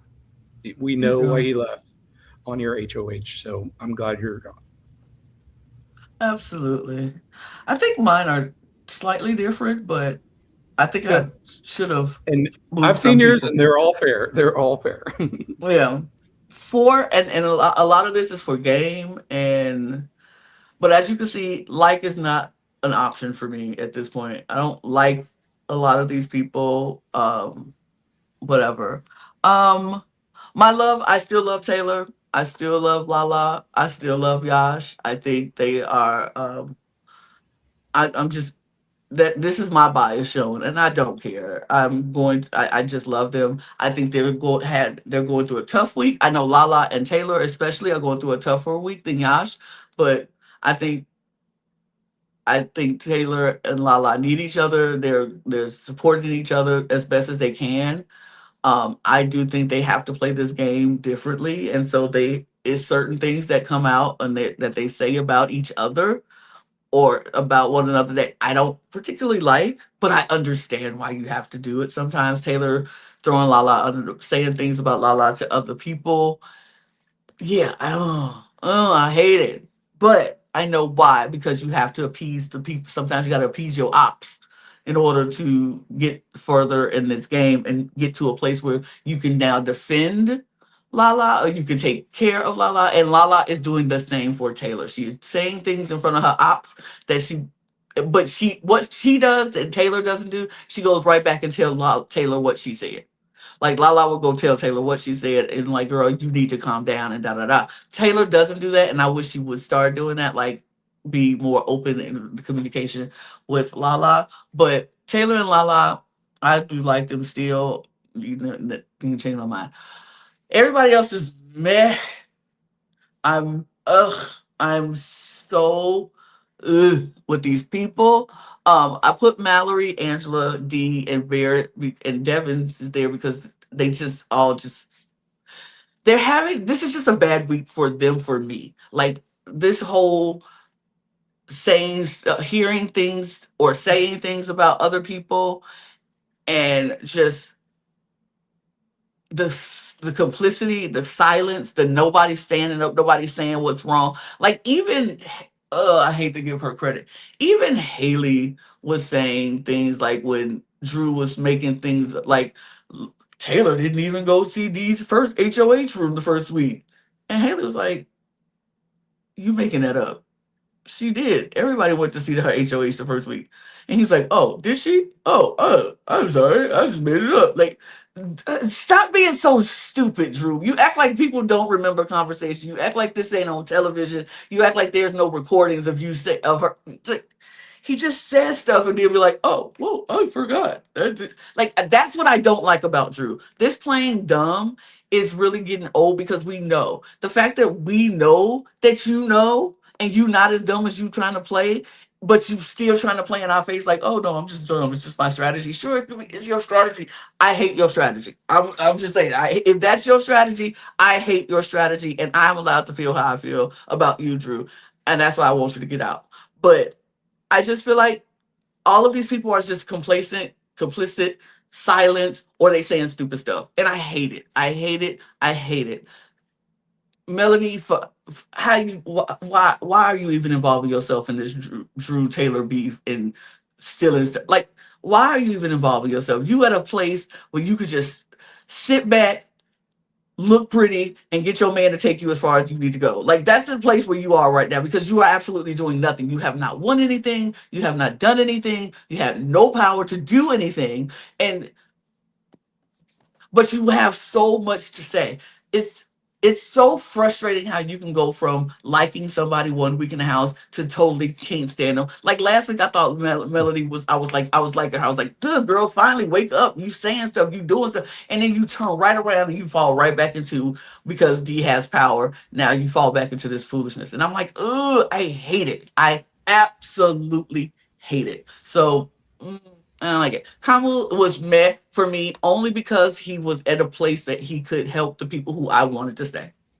And but he's gone, so good riddance. Bye. Don't care.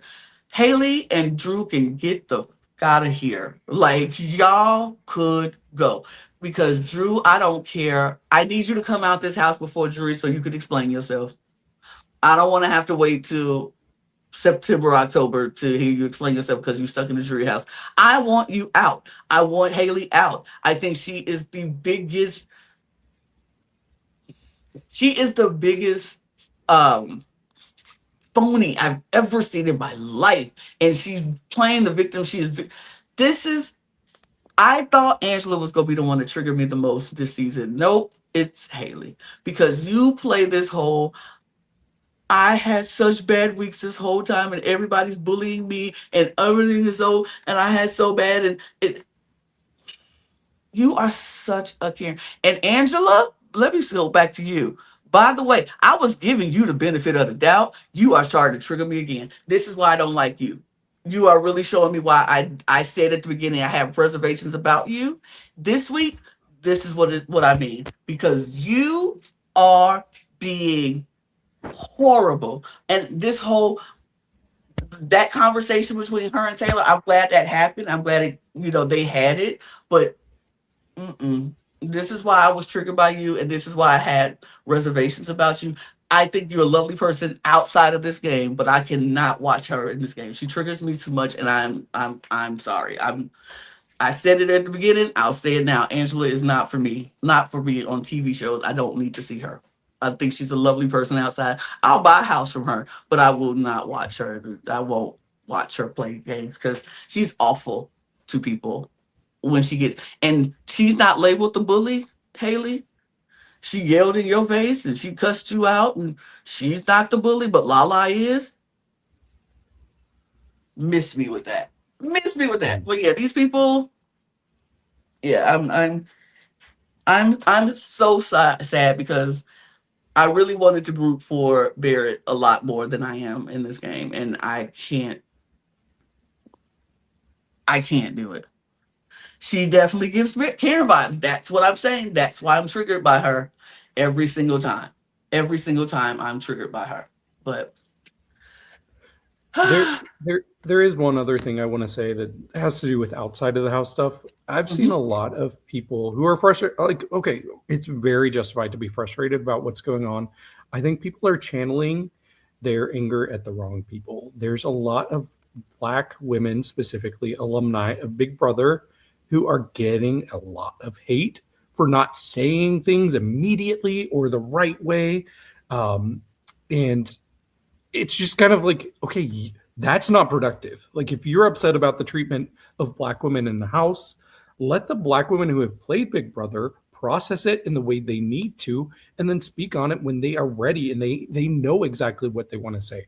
I've seen people go hard after Taylor, after Chelsea, and it's just kind of ugly. Ashley as well. Um, I think people, I've said this for years, I think people will forever find excuses to come for Black women. The fans will come for Black women from Big Brother. They do it like they will fan over these people, and then as soon as they leave the house, they will like turn on be them. on their necks. Find one little thing that they do, and they will turn on them. Mhm. I saw it with Tiffany, Taylor, Chelsea, Ashley. It's gonna happen. And like it's gonna happen with Lala and Taylor at this rate.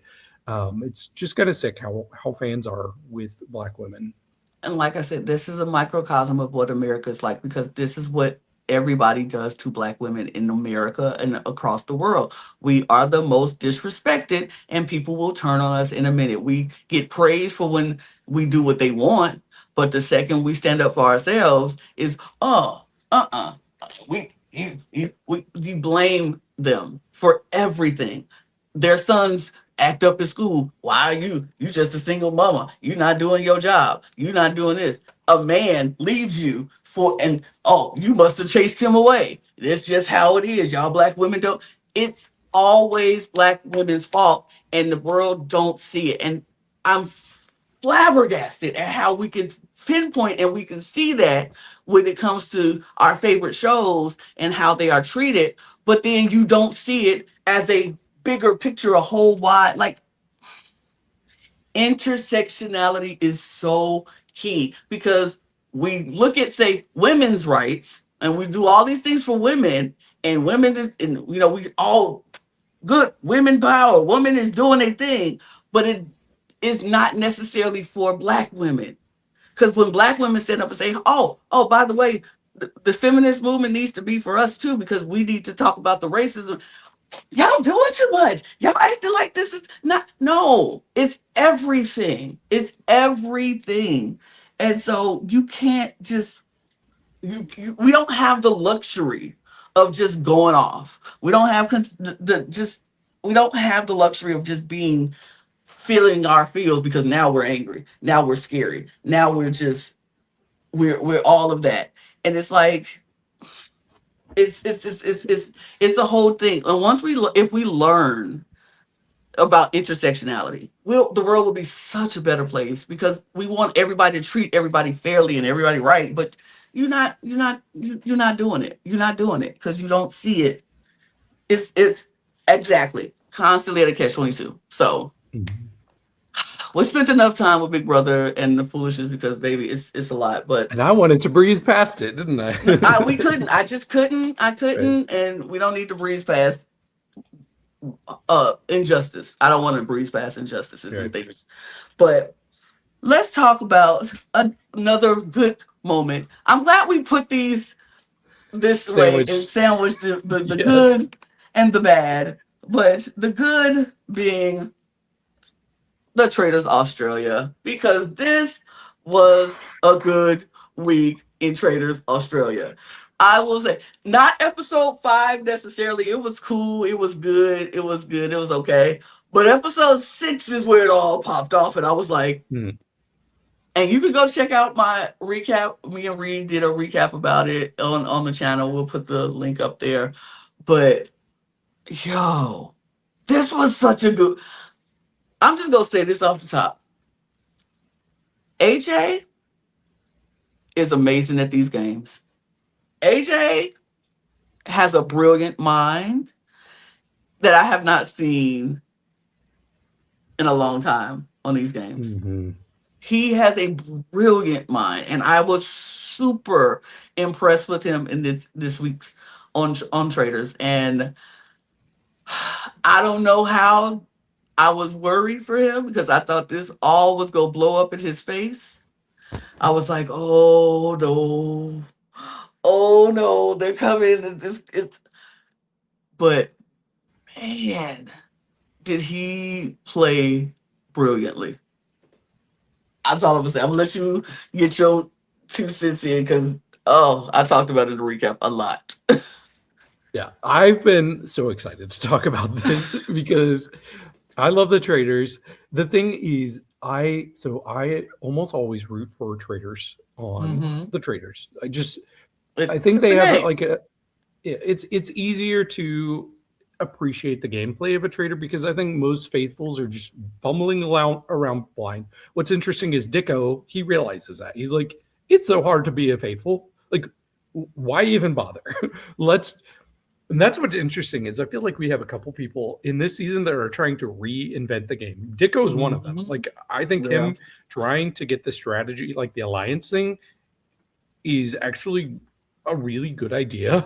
I just think he was a little too open about it and people had loose lips. But if he could have made it work, he just constantly at it. It felt like there was no vetting process for Dicko. It was just kind of like, you're around.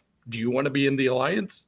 Right. Um, but it could have been something really cool if he had worked on like perfecting this new way of playing the game.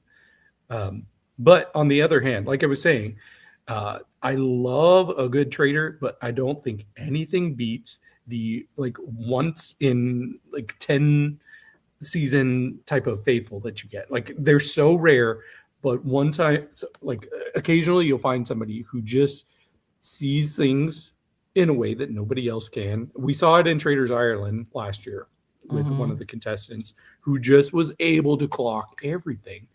And she went on to win. But we're starting to see that again with AJ. Uh, his conversation with Alex, where he laid out everything exactly how it was happening. He said, "You're a traitor. Kirby is too. There's another one. I think it's Alvin, and I think they're closer to each other than they are with you." I'm like, that's exactly right. That's Like everything exactly you right. said is like it gave me chills. Uh, just honestly one of the best traders moments ever. And we had conflicting like opinions on AJ during Survivor. Like there were times where we couldn't stand the guy. Yeah. Um, But but even if he has like an unlikable edge sometimes, he's good. smart. He's so He's good. smart. He's so smart. Mm-hmm. And at this point, all my eggs are now shifted into the AJ basket. I Ooh. want him to have everything he wants in the game. I want him to control it. I like he laid out his whole strategy like about like getting recruited at some point, and I hope it I happens. hope it happens so bad. Oh, I hope it Mhm. happens. Yeah, it's just fascinating. I also want to rewind Gamble.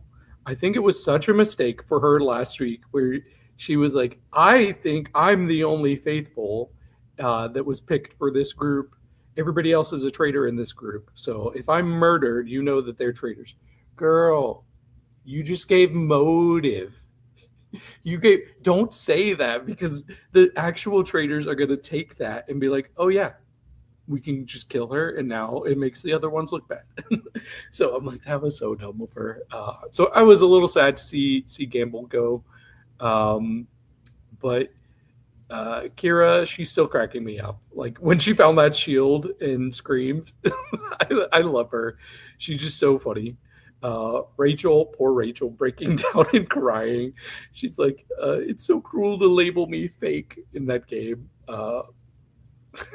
So much storming off there in that episode 5 because you had uh, Kira storming off at one point, Claudia storming off at one point. Everybody was getting mad at everybody. Uh, Chrissy doing her audition for LSD Alliance was pretty funny. Um, yeah, I do think episode 5 was good, but it really was episode 6 that really took things to the next level. So I'm super excited to see how the second half of this season's going to go. I'm trying. Oh, another thing that cracked me up, was when at the breakfast at the beginning of episode 6, when Kira was talking about how she thinks maybe Kirby and AJ are both traitors, and she was trying to use visual aids. So she had the milk. She was like, the milk is Kirby, and then the orange juice is AJ. And Reese is like, oh, it's OJ instead of AJ. And she like explains a thing, and he's like, once again, we're trying to determine if OJ killed someone. Like Reese is just so funny. Reese is so funny. Reese is funny. I love Reese. He's so funny, and that's what I do. What I said in the recap, I was like, they trying to pin it on Reese, like he's just so quick witted, and I'm like, okay, He's a that's his comedian. job. That's his job. What are you talking about? But I can see why they would think the archetype he could be a traitor, and because he would be a good cover his his quick wittedness and his funny, but I'm like, okay, whatever. But it's easiest for me to say that because we know Reese is not a traitor. But I just, I don't know. I think AJ did, when he laid out the plan of how it works and how he see it coming together, and I was like, brilliant. Like he is really, really doing it and making it really work.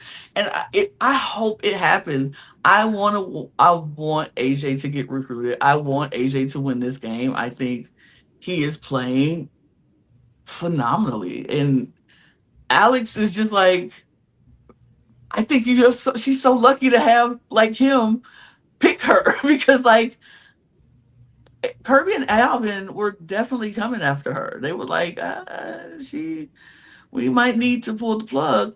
But hearing, my only thing is, I don't know if Kirby is going to want AJ as a traitor. So I think they will have to get rid of Kirby first, and then her recruit AJ. I think she should want AJ as a traitor, especially knowing that he almost got voted out. Like we had 2 episodes in a row where it came down to one vote who got voted out. I like those kind of episodes. Me too. But I really think it would be in Kirby's best interest to have AJ there if you can get people to vote him out. Because that would take some heat off of her, because I think everybody's still suspecting like there's got to be a survivor in the turret. So I really do think like it would be in her best interest to have him recruited and have him voted out. Now I don't want that to happen. See, and that's the thing is like I like both of them, so I don't want to root against Kirby, but I do want AJ to get his way. So I don't know. It's complicated. I feel like it's harder for her now to recruit and then vote him out, because right now, since he voted out, he was the one who went for Alvin, and Alvin got voted out, and he was a traitor. Now AJ looks like the faithful of faithfuls. He looks like everybody's looking for AJ to be the traitor hunter. And so it's kind of wild that everybody feels that way, though, because we've seen so many traitors turn on each other. We've seen so many other seasons where people are like, oh, is this traitor on traitor?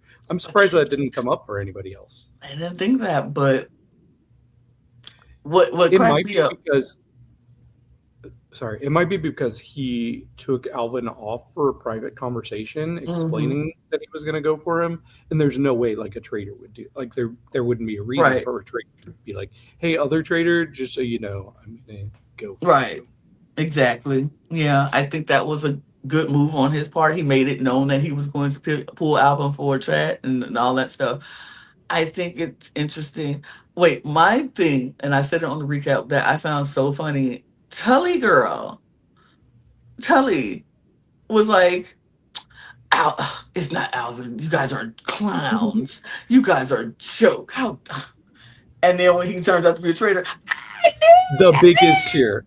I thought the same thing. Literally the biggest cheer. I was like, girl, girl, you had no edit this time. We barely knew who you were. And now the first thing we do see you want to call everybody clowns and then turn around and be a clown yourself. Come on now. Right. I was like, girl. And I wanna like Kira so much. I like Kira. I do. I think she's so entertaining. But she's starting to get on my nerves with this whole Fair. thing. Like she's so always wrong. She's always wrong. That could be But fun though. but she's fun. She's fun. Like entertainment purposes, I'm entertained by her. I am entertained and I love that. But anytime they want to send her packing, feel free. It's okay. I won't be too sad that she's gone, but they will lose some entertainment factor. But I, towards the end of the game, I kind of want people to be right. I kind of people want to see people who know how to play the game and strategize. And she just feel like she on a holiday and for a free trip. Like I just took 2 weeks to come to this manor, and I'm going to be here for whatever. So at that point, I'm over it. But I really enjoyed this 2 weeks, this 2 episodes of Traitors, and I hope it stays this way. I hope it stays this high. I hope we get lots of good gameplay because it's so entertaining. It's I so agree. There was one thing I skipped over, but I do want to call out how dumb Alex was at that breakfast in episode 6. yes. Oh, For her to come in guns blazing at AJ, like I heard you said my name. Okay, why weren't you acting like you're clearly fuming? Why weren't you acting like this last night? last Like night. what changed? What changed while we were sleeping? So I really think that was like the biggest. Like if AJ wasn't already certain about her, that's what solidified it, and that's what solidified him on Alvin. Yep. So I can't blame Kirby for being like, "What the hell is she doing right now?" Because that was Yeah, a terrible move. that was That a was emotional. terrible play. I was like, "Why, girl? You got to keep cool and calm because you getting information in the conclave that ain't nobody else privy to. So you are telling like if anybody was smart, they would have caught on. Like AJ's like, you ain't said nothing to me last night. Why weren't you acting that way towards last night? What happened while we were sleeping? Did you have a Oh, dream, a what vision? happened? Oh, you went to the conclave and got some information from Alvin, who I was the one person I told this to, or the people I told this to. So yeah, yeah, it was a dumb move. It was a dumb move, It but was. girl, it Who was do you think dumb. they're gonna seduce? Because it was between Tully, Claudia. Please don't. Neither of those girls. They're so boring. And then AJ. I don't think it'll be AJ because I don't know if Kirby is going to go for it right now. I think it should be AJ, but I don't know if it's going to be. I think they'll do Claudia because I do think Claudia might be boring, but she has the ear of Josh and Luke. Like Mm, those boys are listening to her, they fawning over her, they listen, So she has the ear of them, and both of them suspect either Kirby or Alex, so she can knock them off their path. Like she is the one person who has those boys' ear and can possibly talk them out of it, maybe being somebody else. So I think if you don't want to seduce AJ, which is perfectly fine at this moment, I think it should be Claudia, but definitely not Tully. She ain't doing nothing for nobody's game. She's not gonna help either one of them. And even if you say I'm gonna pull you in just to be the scapegoat and vote you out later, I don't think it's worth it for Tully. I think it's more advantageous to do Claudia if you Mhm. don't want to do AJ. But I personally hope they do AJ. Me too. Fingers But crossed. fingers crossed, I do want them to do AJ. Now, I don't think we have anything else to say about Australia, and I don't have any news to talk about. So let's go to some drag, shall we?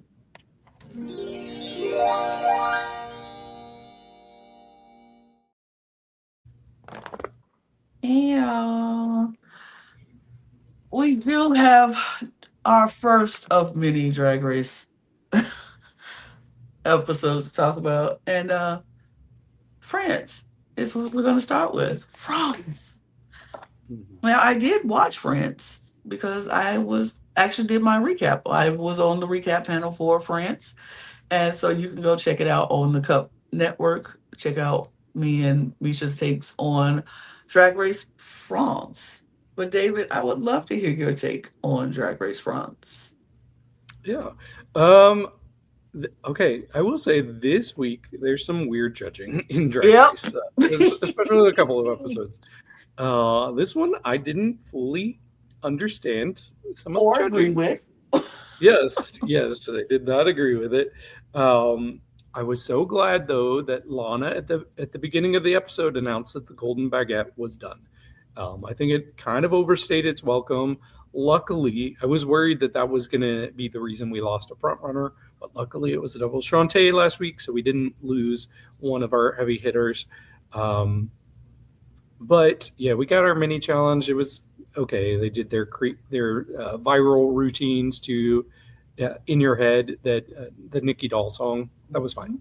That's fine. Um, and then Osmilia, she won that, so she got to pick the roast order. There wasn't much interesting that came from that. She No. played nice.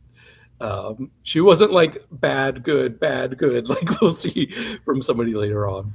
Um, I did think it was interesting that like once everybody had their concepts of what they wanted to do for this roast, after she realized that Lana and Daisy were going for a similar angle, she's like, I could switch them and put them back to back because they're already first and fifth.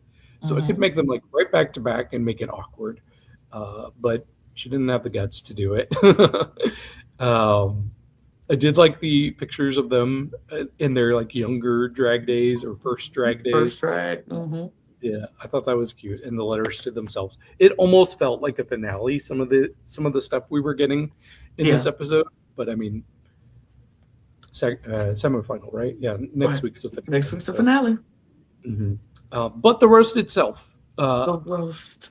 I had some pretty different opinions than the judges. I didn't have strong opinions about anybody. Like, I didn't think anybody was terrible. I didn't Right. think anybody was great. But Osmilia was my least favorite. Mm. It's just, when you have to explain your jokes, I Yeah. don't think that's ever good. I did like her referencing Sarah Forever's bangs. Like Mm-hmm. anytime we're throwing back to that, that's one of my early days of podcasting on the cup Mm-hmm. that season. So I love that. For me, actually, the other person I would have had in the bottom two, but I'm kind of glad they weren't in the bottom two, was my girl Daisy. I was kind of disappointed by this. Uh, did you like her roast? I thought she was in the middle of the road for me. Okay. I wasn't like Yep. she wouldn't be my bottom two, but she was definitely in the right there in that middle. She didn't do great, but she didn't do bad. Mhm. I think it's just I had really high expectations. I was like, Yes. she's so funny. This is going to be her challenge to nail. Mm-hmm. And I don't know. It just some of the pacing. I was like, she's not killing it. So I just wanted a little bit more from her, and some of it just felt like it was too smart. Yeah. Like dumb it down for us. So I don't know. It was funny that she was referencing like former judges, Mm-hmm. but some of her jokes just kind of were confusing in the end. Mm-hmm. So her being in the top two, I think she was kind of lucky for that. But I'm glad she's here. She's the one that I'm rooting for to win this whole competition. Mm-hmm. For me, they gave Lana the win. Lana was in the middle for me. I And did think she was pretty good. She was better than I expected, but I thought what they liked about her getting like kind of heartfelt and serious at the end, I didn't like that. I I'm like, didn't like that. where's the jokes? No. Like, keep roasting. Don't turn it into this heartfelt, lovey-dovey moment. Like, Even why if are it's a we? toast, it's still a roast. Yeah. Yeah, you could still thrown in lots of jabs as you're doing the toast in there. Like, give somebody a compliment and then give them a backhanded thing. Yeah. It just kind of changed the momentum for a bit for me. Yeah. Um, for me, number two is Sublime. Mm-hmm. I thought she was solid. It was standard roast for me. No one was safe with her jokes. She really stumbles. So I thought she was pretty good. Like, not one of my top roasts ever, but I enjoyed it. For me, though, this might be a hot take. I don't know where you had her, but La Harpy was my number one. I really liked her. Um, the only thing I didn't like about her was her reliance on note cards, but Mm. the actual jokes itself, um, I thought were hilarious. She was making everybody laugh. She was kind of creating her own storyline. Um, my favorite part, though, I think my favorite part of the whole roast was when she was like going down, and her next person, she's like, Holly White. Oh, Holly White's not here. Oh, I forgot, Nikki. You tanked the career of your Uh, best friend. I was like, oh, I was like, that's good. okay. That is good. Yeah, that was my favorite joke of the whole thing. Um, yeah, so the Crystal Runway I thought was pretty good. It's funny that we got a Crystal Runway and a Diamond Runway from different episodes this week. For me, that my number one was actually Daisy. I really like the mesh evening gown covered in the crystals. The headpiece was really cool. She looked great. Lana was my second favorite. Very pretty dress. I thought it could have been steamed a little bit. A little bit. Yeah, but like I like the kind of glass on her wig there. I thought that was cool. I thought it was one of her better looks of the season. But yeah, overall, pretty decent runway. Even though I thought the judging was bad, It like I was. didn't get the judging. Yeah. No, I didn't think so. My thing is La Harpy shouldn't even been in the bottom two No, to begin with, and I was like, I was very upset about that. Um, for her to be in the bottom two and to go home, I thought that was absolutely I think she unnecessary. wasn't part of the plan. I don't think she was part of the plan either, and I think it's like, unfortunately, I feel like they should have made her part of the plan. They should have said It's okay to pivot. it was time to pivot, and exactly they should have pivoted because she should have been part of the plan. She should have been in that finale, but you know, like I say, who are we? But just fans watching the show. We don't Yeah. judge. We have nothing to do with it. But yeah, I did not agree with that. I think she should have been in there.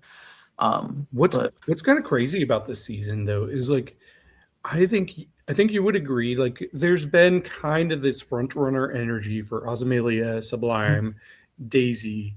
Lana has not ever really felt like a front runner, mm-hmm. but she's the only person in the finale with two solo wins. Anybody else with two wins, they shared it in a girl group. Like, that's kind of wild that Lana's the two solo wins. It's an interesting dynamic. I want to see what the. I do think Azamelia is the front runner for the whole thing, and that's cool. But I don't know. I feel like the finale is going to. I feel like the performances in the finale are going to or should Hmm. make the decision because I don't think we should go by past track records. What happened in the season? It needs to be It's what close enough. it's close Yeah, enough where they they're can. all close enough. Right. It should be just what happens that night and then what happens, who does better. And that should be determine the winner because it's been close. Like you said, it's close all the time. But I'm excited to My see the finale. Yeah, my heart's with Daisy. I just think Yes. she's really well rounded and a lot of fun. And she's not like any of the other winners for Drag Race France. But then part of me is like, it would be kind of cool to have like two of my predicted winners win, like right. Because I said Aurora Matrix. I also picked Ozymandias. So that'd be kind of fun to predict two different winners right off the bat. So we'll Hmm. see. We'll see. I We'll think they're see. the top two, though. I think so too, and they probably should be. I don't Mhm. mind that. But we go from one crystal runway to one diamond runway, and Down Under versus the world. And I think this was my favorite episode of Down Under versus the world. I think it was so good. The rapping roast that they had to do was, uh, I'm so happy. I'm just, oh, I'm excited about this week. This one was made me happy. This Drag Race was making me very very happy and excited. So I'm ready to talk about it because um we Miss J so won. They took out um who went home? Australia. Or Oh, Australia. Yeah, Australia Australia, won. as everybody calls her. Well, Australia, but Australia went home, and And so I watched your all's recap last week. I was with you all. I was certain Vibe was leaving when Miss Jade won that challenge. Like I keep track of a spreadsheet where we put draft scores. I'm like 0. I put 0 right by Vibe's name. I'm like, she's gone. I'm devastated. I'm not okay. not a But I was with you all. baby. I went through it. I went through it. That was a roller coaster of a week because I just knew Jade was in the vibe home. I was like, no. We went through it. Me and River, I was so glad I wasn't alone because I just, but she didn't. She sent Australia home, and Art was very much like, yeah, I was sent Australia home as well. Um, it is what it is. When we found out that it's a rap and roast, I was excited, and certain people in there was excited. Like Lala was excited, and Michael was excited, and Vibe was excited, and everybody was seem excited except Coco because she was like, I just don't do that. I'm shady, but I'm not roast worthy shady. Like I'm a nice person, and I don't like to be mean. And Art was going through it because Art knew if I end up at the bottom, these girls gonna send me home. And I know it because I've won 3 times in a row. And it's the target is huge on my back. And she's like, and the roast is not my style. I don't do it. She's like, and she was talking, the funny part, she was talking to Michael and I think Vibe, and it was her. She was like, we're the whitest people to be doing this roast. And Michael said, speak for For yourself. yourself. Yeah. That was I, so funny. oh, that was so funny to me. Michael said, just because you're whiter than the guest list at an Elon Musk party, do not come for me. Michael Maruli. I love Michael Maruli. So funny. Like, come on now. I thought that was so funny. But I do like this alliance between Michael and Lala. Uh-huh. I was And like, they were determined. They're like, we need to win. We need to send some of these down under girlies home because they're outnumbering us. So we got to do what we got to do to win. They were locked in. they were they were so locked. And it was funny because it was like they were like, okay, a rap and roast, you write music, you do it, that's music is what you do, and that I'm good at this. I won my, it's like, okay, I'm funny, you good, let's do this. And they were locked in. And then we had the curse of the mirror next to Lala thing that happened because everybody was like, everybody who sits in that seat goes home. So we're not gonna sit there. And Lala was like, I'm not cursed. It's not me. And the cleansification by the dollification of it all, the goddess of doing the cleansing with Yes. Lala. I thought that was so funny. No, Jade was cracking me up this episode. It started early on when she's like, now I have 2 badges to cover my nipples. I need to pull out my Dickiana. So they will give me a badge to cover my Dickiana. And the nicknames she gave everybody, like Vibiana, Lala Ridica, Oh, like all of the it's different. funny. I Oh, want a nickname for Miss Jade. So right, now, Miss J, what would you please call you? give me a nickname. I would. You'd be Lana Rita, Lana, and then I would Davica, be Davidica. Davidica. Yes. Oh, I love Miss J so much. Like, please, I fear, I fear. I hate to say this, but she might be my favorite Philippines queen. Ooh, she passed Bernie. She might. I feel like her and Mother Bernie are on the same plane. There. I think they are just right there. Mother Bernie, I think no, I can't do Mother Bernie that way. Mother Bernie is always there. But I think Miss J So is like right there. Like they She's are way equal up playing there. field. They are Yeah. I love It's J still So. Marina for me, but I Marina is think. also there too. I love Marina. Ugh. Mhm. But And you know what? I really hope that RuPaul. I don't know if RuPaul ever watches any seasons she's not involved in, but I hope she's watching this season and is like, damn it. Damn it. Why did I not save this one for my season? Because I know if RuPaul's watching, she's jealous that she's not getting to experience Miss Jade. So it's so fun. It's so fun. She is so funny. And the whole thing of the cleansing, the Dikiana of it all, like mhm. just gotta Good, love bad, J. good, bad, good, bad. Yes. How she is going to pick her people. Good, bad, good, bad, good, bad. That's how we'll do it. I was like, okay, okay. I don't think she did that, No, I but don't think she did nothing. But it was funny for her to go. She's just been a hoot. And I like I don't know what happened after that filming, but man, you have to know Miss Jade. You are so loved. And you are so, like, oh, the world is seeing how Mhm. great you are. Like if they've not seen it, we need to see more. But she's so loved. Yeah. Well, speaking of that, I have seen a viral video that's gone around from an Australian viewing party where it was Art was there, Hannah Conda, I can't remember. It was four different queens, and they were going in on Miss Jade So and her runway look, which spoiler, by far my favorite runway look from this Favorite episode. runway look.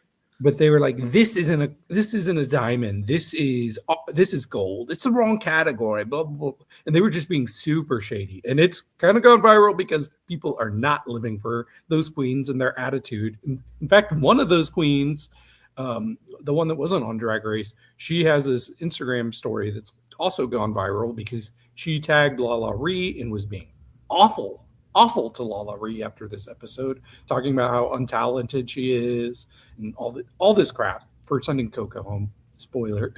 But yeah, that queen, she can GTFO and never be on Drag Race. Yeah, she can go. Because first of all, who was she supposed to send home?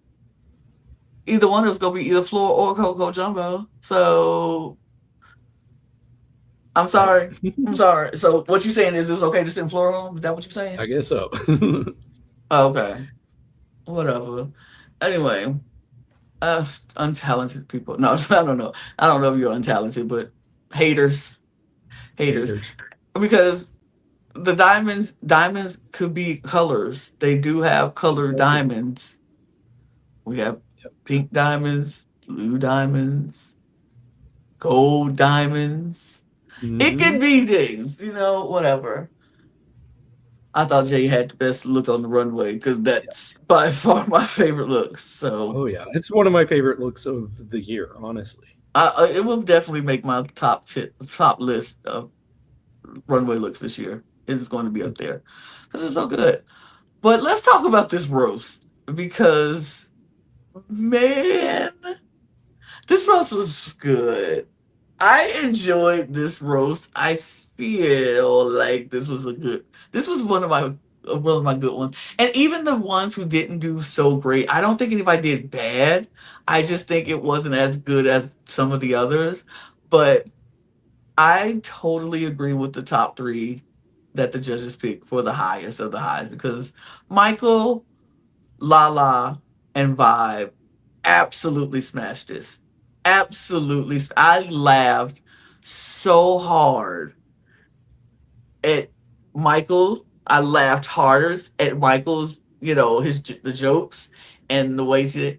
I loved the way Lala performed it. I loved her performance in this, and it was like the change of pace and tempo and how she did. Ugh. And then her Shut the F Oh, ah. it was so good. It was so good. I loved every second of that performance. Like I will watch it. I've I've watched it more times than I want to admit to. Actually, I loved every second of it. And Vibe, we knew Vibe was gonna be fun because her roast. She won her roast on her season, but baby, she came out the gate with her jokes and how it was just so funny to me. I love the vibe of her performance as well. But my favorite joke, it came from Michael Maruli when she was like, "You sound like your mother f kangaroos." Because first of all, when she said didgeridoo, I was like, how is she gonna rhyme didgeridoo to anything? And she said, "And you sound like your mom f kangaroos." And I was like, what? Oh. Oh, it was gold. I loved it. Oh, my favorite parts. Yep. What's crazy to me is so Miss Jatso was the first, Hmm. and when she did her part, I was like, okay, well, we know who's going to be one of the top two because that was incredible. That was I very think, good. yeah, Miss Jatso's flow, like everything about it was like, this is a professional. Like she is a recording artist. She does make music, but you can tell. Like, did I understand everything she was saying? No, because it was pretty quick and a lot of it was in Tagalog, and I had to like read those subtitles as quick as I could. But she was incredible to me, like, and it was so cutting amazing, Hmm. but did I know that there would be three other people just as amazing or better coming? No, I Oh, had no idea. I think it was close for me for that third spot between Vibe and Jade. Like I mm. might have by a hair, especially with the runway, I might have by a hair given it Pick to Jade. Jade, Hmm. but Vibe was like just as good, honestly. Like I score things too, to like just to help myself give a ranking, and all of them were like low 90s to 100. I Hmm. gave a one. I never give 100s for challenges in Drag Race, but I saw perfection. I saw Hmm. perfection. Honestly, there were two people that were close to perfect for me. I will say second for me was Lala Ree. I did really love her flow. Um, her referencing Whitney dying, like I'm like, girl, nobody is safe. She's not even here. Like, why is Whitney? But just the delivery, like you could tell this was in her wheelhouse. Everything was so good. But yeah, the shut the f like that is gonna live rent free in my head. But yeah, Michael, I like it's hard to think of another performance in a challenge that I've seen that is this like this is an all-time great challenge performance from Michael here. Hmm. It was so mean. It was mean, but in the best way. I didn't expect that from her. It was hilarious. Um, yeah, like for me, like she was 100% going to be in the top two. I'm glad Lala was the other person there because they Yes. were I mean, honestly, I think this is an all-time great. Not Yeah. just roast, not just rap and roast. I think this is an all-time great maxi challenge for me. I'm gonna remember this for a long time. Yeah. Michael will really looked incredible. Incredible doing that roast. I was like, oh, you look like a really hip hop vixen, like a video vixen girl, like that. Mhm. Incredible. Wait, Vibe had another one of my favorite lines where she was like talking about Coco Jimbo and was like, the only thing weak is your knees. And I was like, That's her girl, sister. I'm like, girl, you don't stop. Like they were so funny to me. I think this is one of the all-time favorites for me as well. Like this, it was a great performance. But it came down to Lala and Michael with the top two, and then the bottom two was Floor and Coco Jimbo with Art in the low safe position, and she was I shaking would have in her swapped boots. somebody. I I would have swapped somebody. Who would you put? I liked Floors. I thought Floor was also really good. Like she was a distant five for me. Mm-hmm. But she would have been the safe low for me. But I was so mesmerized. I thought she had an incredible delivery. I like the Spanish. I love her face. She Mm-hmm. had some of the most intense facial expressions throughout. And I thought art was good, but it was a Mm-hmm. little bit more like da da da da da da da da da da. Like it was a little bit more paint by numbers type of flow. Like the disses were good, but I don't know. She set the bar high for herself, so I probably would have had her there. I don't think they wanted to risk her going. That is what I was about to say. I was like, they didn't want to put Art in that bottom because she would have gone home.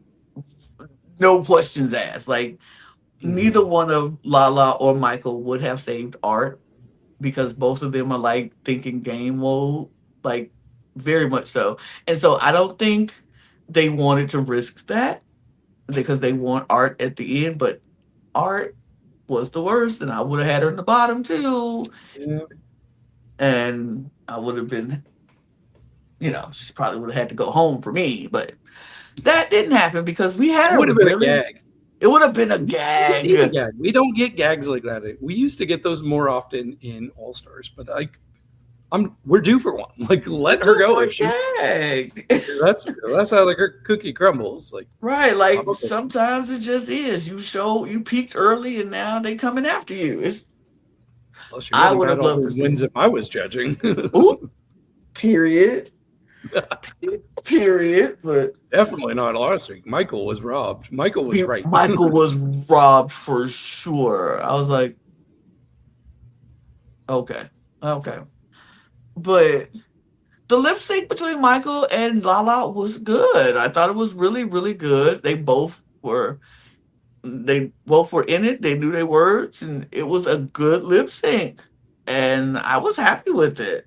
I was happy with it. I was happy with who won.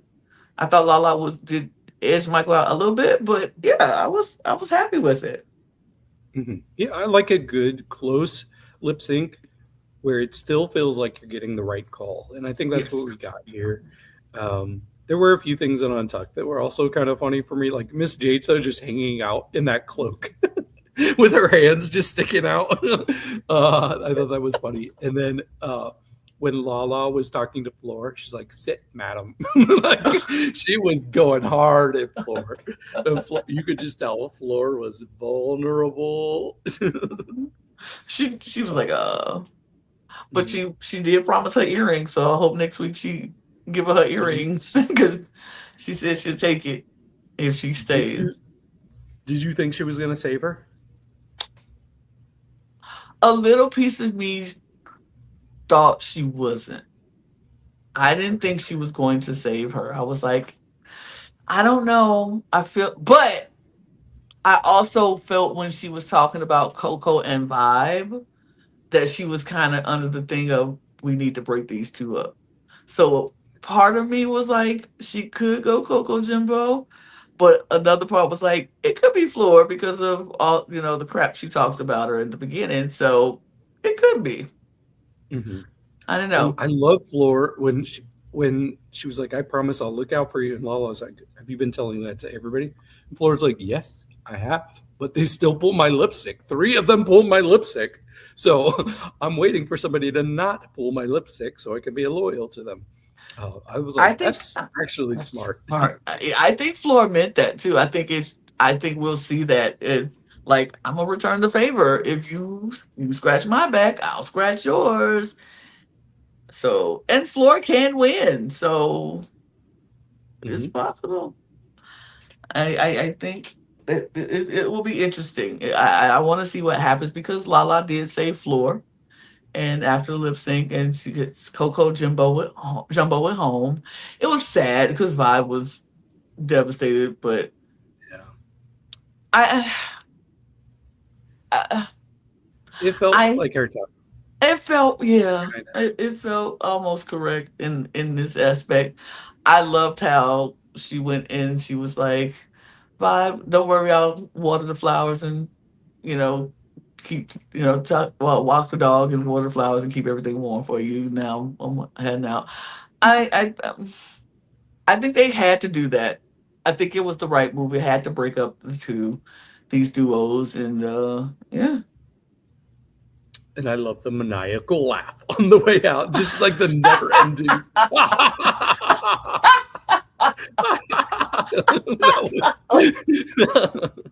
I love that. I Even like love all the way Coco. into the workroom, she was still laughing. Oh, I love Coco. The commitment. You gotta love the commitment. You just gotta love the commitment. But I thought it was great. I was so excited about this week, and I can't wait to see what happens next. Mhm. But we have one more um show to talk about, and that is Drag Race Mexico Latina Royale. Yeah. I didn't watch it, so Yeah. uh, Well, I wish I could say we're ending on a high, uh, but man, I don't know. I was so excited about the season when it started, but me some of the too. decisions, yeah, some of the decisions are making me question things. Um, First of all, so we lost Desiree last week. Yes. For me, I think that was the right call between her and Mariana because sure, Mariana had been in the bottom more times, but Mhm. as a viewer, I make my own opinion, and I don't think Mariana should have been in the bottom that many times, if at all. Like, I don't think she's been killing the competition, but I think she's No. been pretty middle of the road. Middle of the road. I do. Yeah. Like I do watch the episodes, y'all, but I watch it much later because I can't be bothered to watch it on time for this. But I do think she's been good. Not Yeah. super like the best, but she's been safe, I think. And Right. I just don't like the judging. I think the judging has been very biased. Hmm. But Abby was very upset. I know it's because like that's her Brazilian sister who just left. So Abby's mad. Abby's acting like it's the most egregious thing that anybody would keep Mariana over to. Like, come on, girl. Like the at best they were close, but I don't know. Alexis also picked Desiree's lipstick, so she was going home no matter what. Mm-hmm. But Abby has a specific vendetta against Matraka now. She wants to be the person that sends Matraka home. She doesn't like how that went down. We do see we do see a new like kind of like flirt man starting, and it's Abby and Tsunami. Didn't expect that. They're flirting the next day. They almost kiss. We get a reading challenge. I'm trying to go through these quickly. The reading challenge was pretty good. For me, I think Ava Blunt was the best, and sure enough, she did win. She won the mini challenge. Um, and we find out that the challenge they are going to be serving looks from the kitchen. They have different supplies. It's fun drag models is what it was called. They have 3 minutes to go and grab whatever they want. Eva gets a whopping 3 second head start to grab her supplies. Ooh. Um, yeah, so everybody grabs what they want. There's some incredible sketches that we see, especially Horacio. Mm-hmm. Her sketch looked great. I'm like, okay, if she can pull this off, like give it to her. She's a winner. So we'll see. We'll see how well it turns out with her look. Tsunami decides I want to make a bag look. We're like, uh-oh. Lala Ree. What's really funny is watching this episode and hearing Lala Ree be referenced while she's on a different drag race season that's Mm-hmm. airing at the same time. Because yeah, people are like, "Well, we saw what happened to the last queen that made a look out of bags. Um, but she's sticking to her guns. She wants to do that. Eva's struggling though because she has her hand injury and she's still trying to make it look as good as she can despite her hand injury. So this was making me a little bit nervous. Uh, I did think it was funny when Electra was talking about Mariana's look and how it was coming across. She put it on. It was like a green look. And Electra was, she said, she looks like a lesbian Peter Pan. And I'm like, you know what? That's pretty accurate. That is pretty accurate in this moment. And you know what? They used to, like, in like the Peter Pan musical, they used to cast women. So Women to play, Mariana yeah. Yeah, I she's like, know. what's her name? Mary Chapin Carpenter or whatever her name was that played Peter Pan back in the day. Not a lesbian Peter Pan. Girl. Yep. Um, yeah, and the next day, like they're still working on it. They barely slept at all. Some of them are like, I slept an hour. Um, but we'll see how the runway turns out. Um, how should I do this? So I have my rankings for everybody. Um, I'm going to start from the bottom. I'll go pretty quick with my rankings. For me, my least favorite of the runways was somebody who was safe. They should not have been safe for me. It was Regina Voce. I didn't think it was terrible, but it did kind of look like she just wrapped cloth around her waist. Um, and I don't know. I didn't like seeing the bra as she was walking down the runway. For me, like Regina was not somebody who did well in her first season on a design challenge. It was better, but it still wasn't anything special. So I think she was extremely lucky to be safe. Second lowest for me was Ava Blunt. Once again, I didn't think it was bad. I liked the colors. The flower bra she had was a nice touch. The corset part was just kind of simple. She just had kind of strings glued and bedazzled onto this black corset. So I wanted a little bit more from her, but I know she was injured, so she had her struggles there. For me, my next lowest would have been Abby. I thought she had a cute, simple top, but and I liked the layering on the skirt, but I wanted a little bit more from her. She had this vision to have spoons all over her, but there really weren't that many. They were just along the edges, and then they were falling off on the runway. So for me, yeah, it didn't fully work. So yeah, those would have been my bottom three, and two of those three were in the bottom three. Matraka was actually my next lowest. I thought she looked good, but it felt a little simple. She's one of the people where her design on paper looked a lot better. It just felt like she wasn't covered, like she didn't have enough material to pull off what she was going for. So I wanted more from it. She sure thought she was great, and Horacio sure thought she was great too. But she was safe. I thought she deserved to be safe. Next for me, right in the middle, very solid, was Mariana Stars. Not anywhere near the bottom two for me. It looked so much better than I thought it would be. It felt very disco. I liked the fabric, and she really bedazzled it. She added a lot of things to the material to make it stand out on the stage. So I was impressed with it. She had pants too, and it had like open legs too, which was kind of a cool touch. For me, there's no world where she should have been in the bottom two, personally. Then for me, number four, pretty close to honestly, like anybody in my top four could have been in the top three. But Alexis Mateo was number four for me. I thought it was very good, very extravagant. When I saw the drawing, I thought, okay, yeah, we've seen this look from you, Alexis. This is just going to look like something, been there, done that. But I think the materials really elevated it. It had kind of this Asian, like Chinese New Year type of vibe that she was going for. Just really intricate fabrics. So I thought that was really, really good from her. The gold and red just looked great on her, and she had like stuff added to her face as well. So I really like this. She was in the top. She would have been high safe for me though. Number three for me was Electra. I thought she was stunning. Like the top three were really great, honestly, in this challenge. Purple looks great on her. She really maximized the fabric. She did some ruching. I recognize the ruching, and she did it well. I'm so proud of you. Yes. There was just a middle part that was like kind of gold corset there, and that was kind of what took me slightly out of it. But everything else I really liked about it. Number two for me was Tsunami Muse. Her bag look, she brought it home with that. I thought it was gorgeous. What was really cool was the movement that all of the bags on the train had as she was walking down the runway. Just so much movement with this look. Yeah, it was great. But for me, number one, Another thing that I did not understand why she was safe. She was confused. Everybody was confused.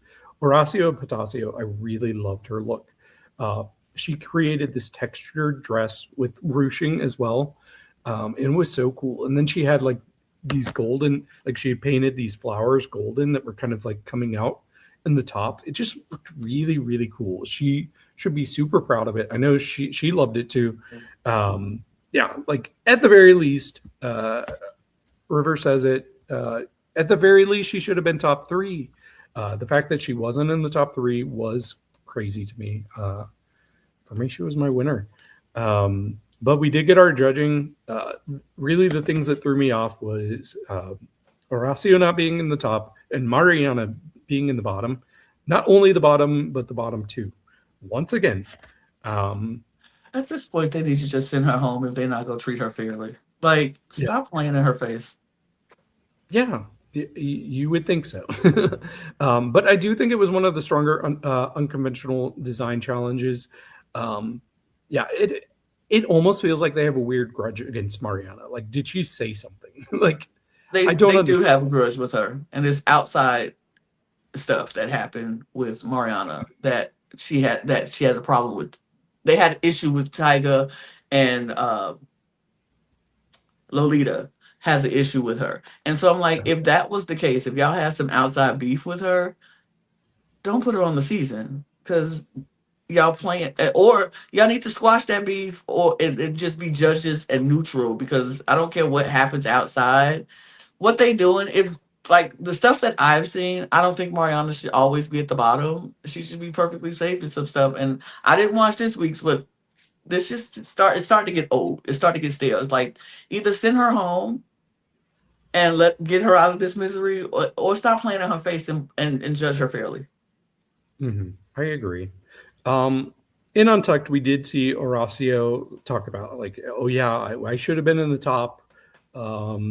She specifically said like, I think myself and Matraka should have been in the top instead of Alexis and instead of Tsunami.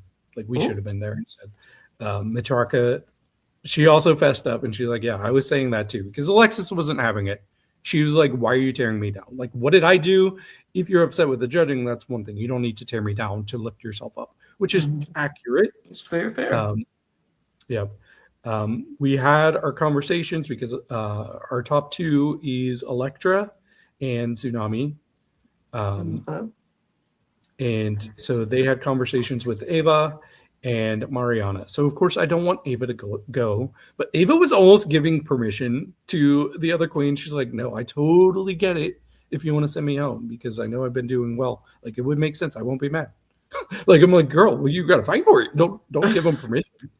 But, like, Electra's like, no, there's no way that I'm going to send you home. But we get Cha Cha Bitch, which was one of my favorite RuPaul songs. That's the lip sync song. I thought they both did really well. It felt like Electra had more moments that stood out in the lip sync, but Tsunami felt like she was embodying the vibe of the song more. So I was like, it could go either way. But we did see Tsunami won the lip sync, and she sends home. Do you know who she sent home? I don't know. She sent home Mariana Stars. Get her out of misery.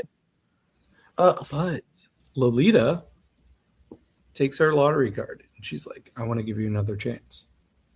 I'm like, okay, what's happening here?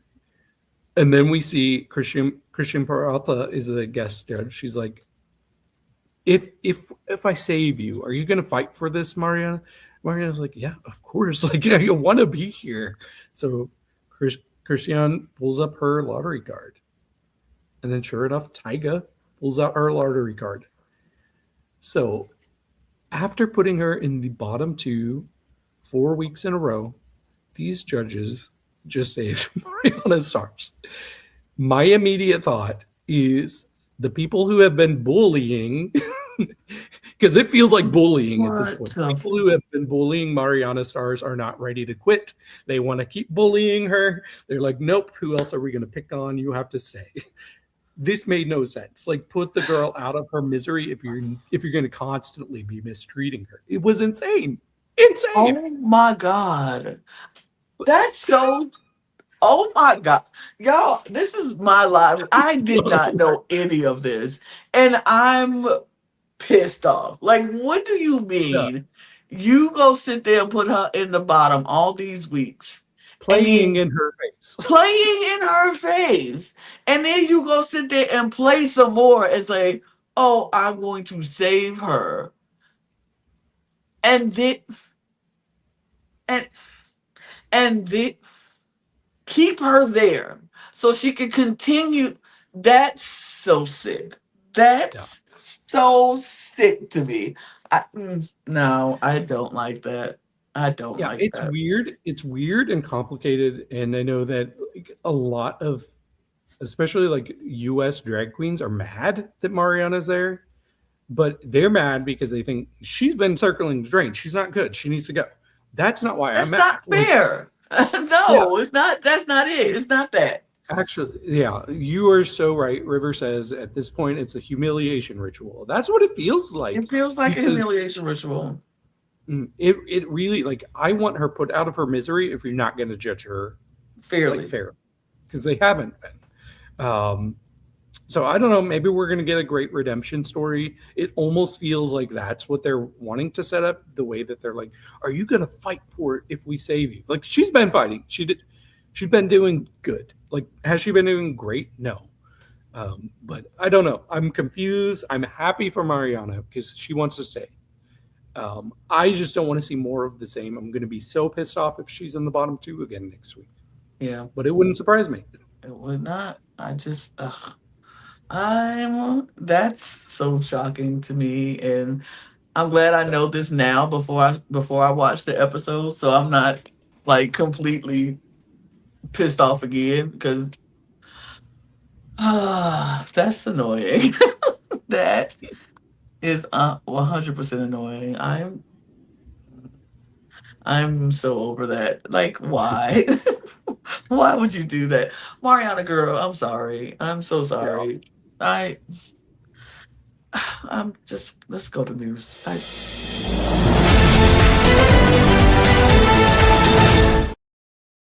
I'm still shaking my head at that. I can't. I can't. I cannot. Anyway, it was announced that Pathia was the winner of the Shark Fan Favorite Award for Canada's Drag Race All Stars, and yay for Pathia because even though you didn't win the series, you were my wonder pick, and I guess I still kind of won because the fans agree with me. So I still won. So good on you, Pathia, for winning the Shark Fan Favorite. Yeah, I love Pythia. I'm so happy about this. She deserves it. I just really hope she's a woman of her word. She made promises about what she would do if she would win.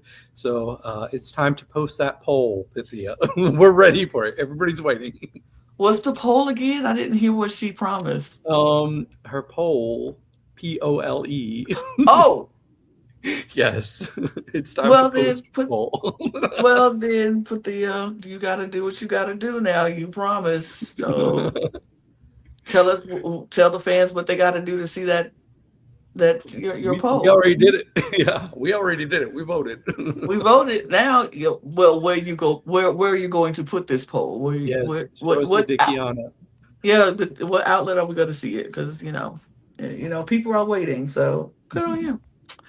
But next week we have the Drag Race France finale. So that is one thing we're going to be discussing that. And we will discuss season 14 of The Voice UK. So that's what's happening next week. Yeah, And and that's going to be a little complicated with the Voice UK because they air on Saturdays. And breaking the fourth wall, we record on Saturdays, yes, so our coverage for the Voice UK is always going to be a week delayed. yes, yes. It is what it is. Y'all just got to catch it. We're not doing it. We don't have many live. This was our first live. We probably won't do this every week. We actually can't do this every week unless we move the time to later on in the afternoon Yeah. because I have church.